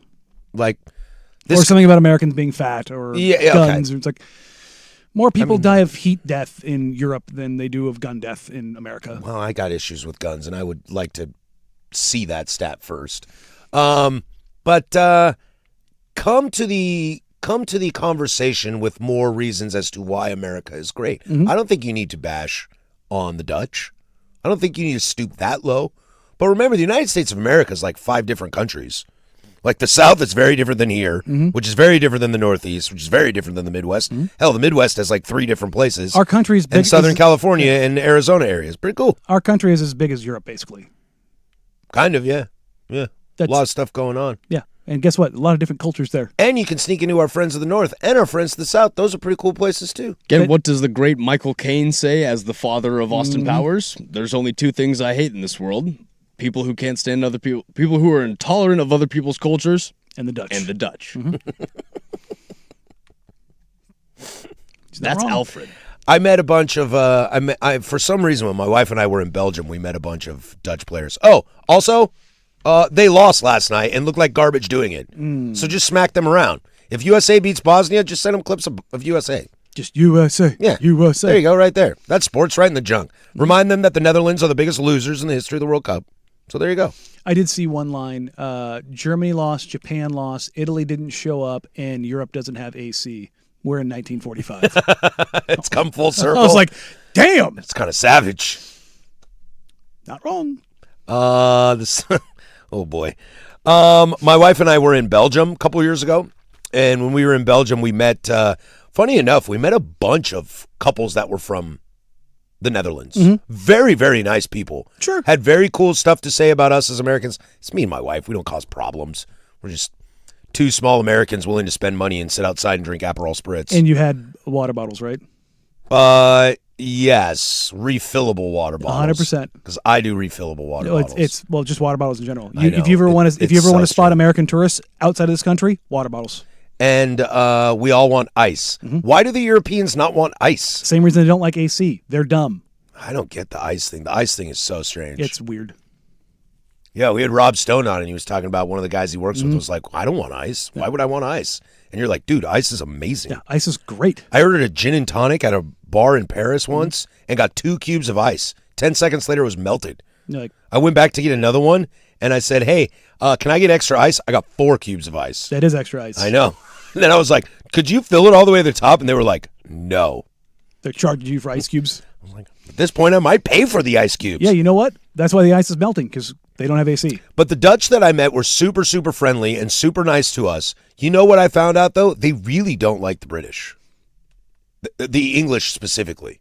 Because the 17-year-old English kids get on trains and fly over and go over there and just wreck it. Hit the thing. What you got for me? Kawhi Leonard has been traded to the Toronto Raptors. Well, I heard that this morning they were just looking for draft compensation. What's the pile there? What'd they get for him? Brandon Ingram, Grady Dick, 2 first-round picks, 1 pick swap, and 2 second-rounders. Brandon Ingram, back in Los Angeles. Wait, you got 2 second-rounders, Brandon Ingram, and a guy named Dick? Mm-hmm. That's what you got for Kawhi Leonard? Hey, Ingram, Grady Dick, 2 firsts. GD 2 firsts. A swap. GD can hoop. Okay, Don't 2 get that firsts. wrong. My bad. He's skinny, but that boy can hoop. So, yeah, Brandon Ingram, Grady Dick, 2 first-round picks, 1 swap, and 2 second-rounders. What do we say on this show a lot? Go with God. Go with God. Go with God. Kawhi back in Toronto, huh? That's wild. With who? Scotty Barnes and you and me? RJ Barrett. Oh, fun. Sweet. Sign me up harder. Emmanuel quickly. I like Quickly. Yeah, it's a good team. It's an okay team. It's a good team. Sell tickets. It's a good team. Kawhi's good. Is Kawhi going to play? Jakob Podol. Yeah. Kazoo tight. Unfortunately, Pirtle's kind of fallen off a cliff as far as production. Panda asking real quick, and then we'll get to closing arguments. Not a 10 toes down day, but is this the craziest offseason in a very long time? What did I say going into the NBA draft? Yeah, it felt like there was a lot of noise around a bunch of stuff. I said, wait for the Giannis deal, Yeah. and after that, Giannis Antetokounmpo has been traded. Kawhi Leonard has been traded. John LeBron Morant. James is not interested in L.A. They are not LaMelo interested Ball. in him. LaMelo Ball has been traded. Yeah, man. Julius. Julius Randle. Naz Reid. A lot of guys. A lot of guys. This is Jaylen A Brown lot. next. These are all names that carry some weight. Yep. Hey, do you guys like LaMarcus Aldridge? Closing arguments is next. 105.1 The Fan. The Portland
right, that's going to do it for us. Closing Arguments brought to you by Leskin Law. Visit leskinlaw.com for more information. Coming up on the program tomorrow, we should probably spend a little bit of time on that Kawhi Leonard situation in Toronto, because it's not just about trading a superstar player. It's about the assets going back to the Clippers, what they got out of SGA and the Clippers, as people are texting in on the fan text line. So we'll get into a little bit of that.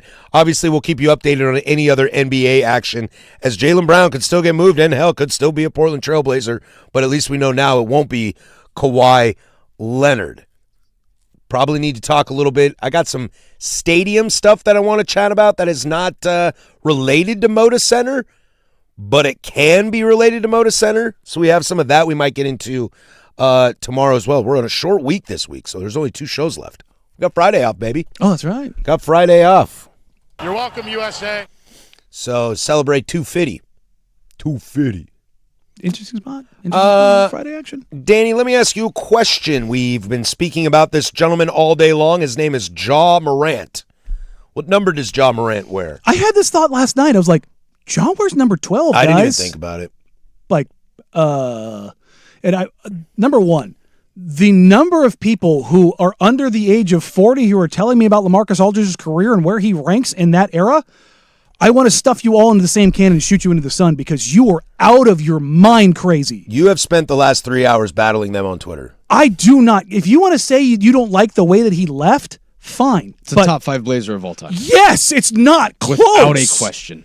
Well, the only thing I will say, and this isn't pushback, but if LaMarcus's number is not up in the rafters, then it's available. Okay, then keep that same energy for Brandon Roy for all those people out there. I will. Keep it for Clyde. I will. 100%. Now, if the team wants to put those jerseys in the rafters, which I also support, then we can have that conversation. But I'll tell you right now, Carmelo wanted to come here, and when he came here, he wanted to wear 7. And they said, no. Well, different organization. Just say it. Not a different organization. Same organization. I have 2 Portland Melo jerseys because I bought my number 7 jersey thinking that Melo would be wearing 7. That's a collector's item now. Yes, it is. That's the Rasheed Wallace Atlanta Hawks jersey. I think the real question is here isn't should Ja be able to wear 12. The question is, why isn't 12 in the rafters? That's the real question. Because previous administration. That's what I mean. Yes. There's a new administration in town. Remind me again, who was Tom Dunnan sitting with at his Spurs game? That would be LaMarcus Aldridge. Who has been around the organization more frequently? You know, funny enough, it is still LaMarcus Aldridge. Weird. I would love to see LA's jersey in the rafters. That's why I think it's silly. However, I'll go back to this. If the number's not retired, you have free reign on it, as far as I'm concerned. Look, Mariano Rivera wore 42 because 42 wasn't retired. Yes, but it's also I think that's a different. That was a league wide. Understood, but also if you go to the Yankees, Alex Rodriguez couldn't wear 3 because, well, some dude named George already had 3. Sure. So that's where them's the rules. I'm just saying those are the rules. Would I welcome LaMarcus 12 in the rafters? Without a doubt. I think that because of how that relationship ended. Also, I've seen a lot of revisionist history about the LaMarcus Aldridge stuff. LaMarcus said he was going to stay here. He said that publicly. The entire organization knew he was gone. His house was for sale in December. Like, if they're like, they could have gotten draft capital out of him. Yeah, you're right. Neil O'Shea could have traded him when he realized that he was being dumb about it and not dealing him. You live with the ramifications of it. Here's the thing. He did not force his way out. He contractually fulfilled his contract. He played out the contract and became what? After 9 years, an unrestricted free agent. It's probably the worst move of O'Shea's tenure. Not getting something out of him, or not getting an extension done. Or not getting him back. Yes. Yeah. I don't blame LaMarcus. I will never blame a player. Never, ever, ever, ever, who fulfills their contract and goes to unrestricted free agency. That is the right that you earn. If you want to go get after your that, bag, dude. You didn't leave the franchise. Go get you your money. fulfilled your contractual obligations. And if you are not okay with that as a front office, deal him when you can deal him. The easiest way to solve this situation is to tell Ja you can't have 12 because we're retiring it this year. Boom. That's easy. Right? Casey Holdall, he had a thought on this, and I think it's pretty poignant. He says, I wouldn't get into an argument about it, but I would start it, you can't wear 12, and see how it goes. Obviously, LaMarcus is the most important factor, but heck, maybe there's something to be said for the idea that you can't be the same guy here that you were there, i.e. Ja. I think that's a great line as well. And shout out Casey for the phrasing, because that's a good point. Just reset. Here's the here's the pushback. We're like 2. Ja has, number one, he has the 12 chain. Okay. Number 2, it's that 12 is worked into a lot of his branding stuff. So I think this one's going to be interesting. Maybe if LaMarcus gives him his blessing, that would be... Can't argue with that. That's LaMarcus's choice. 100%. But does LaMarcus want that's its own can of worms there. You know what I mean? yes. Like, and again, if LaMarcus says yes, cool. But that's the franchise's kind of decision on what they go with that. But I'm a little surprised at how people are reacting to that.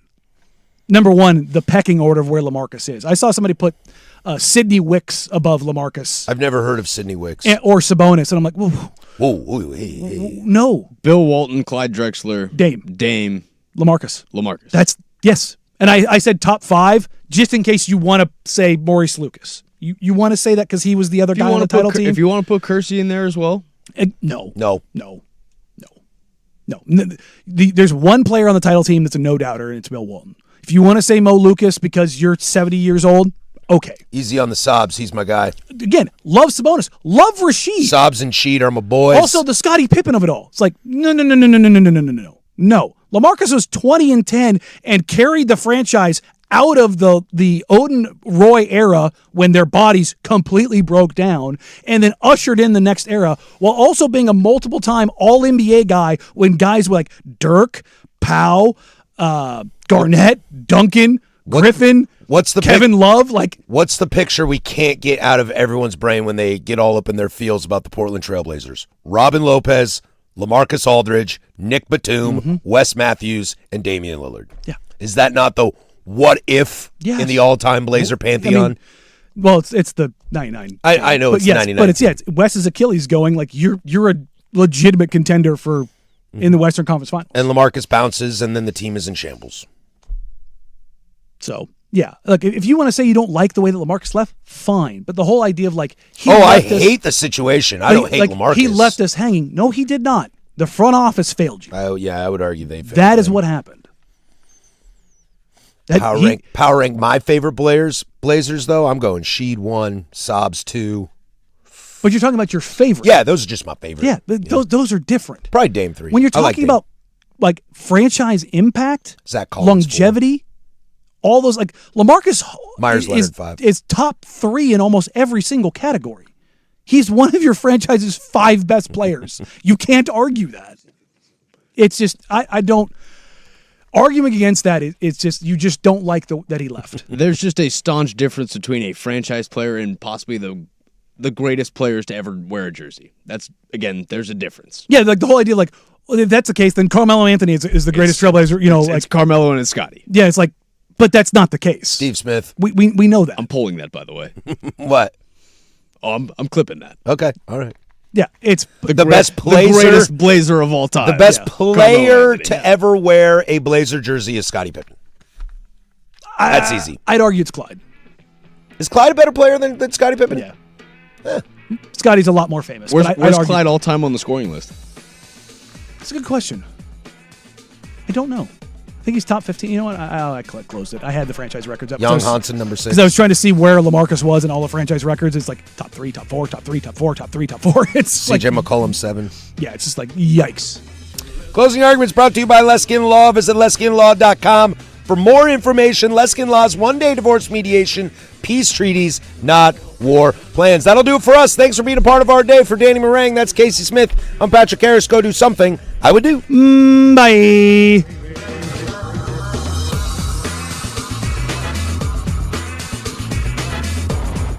Finding great candidates to hire.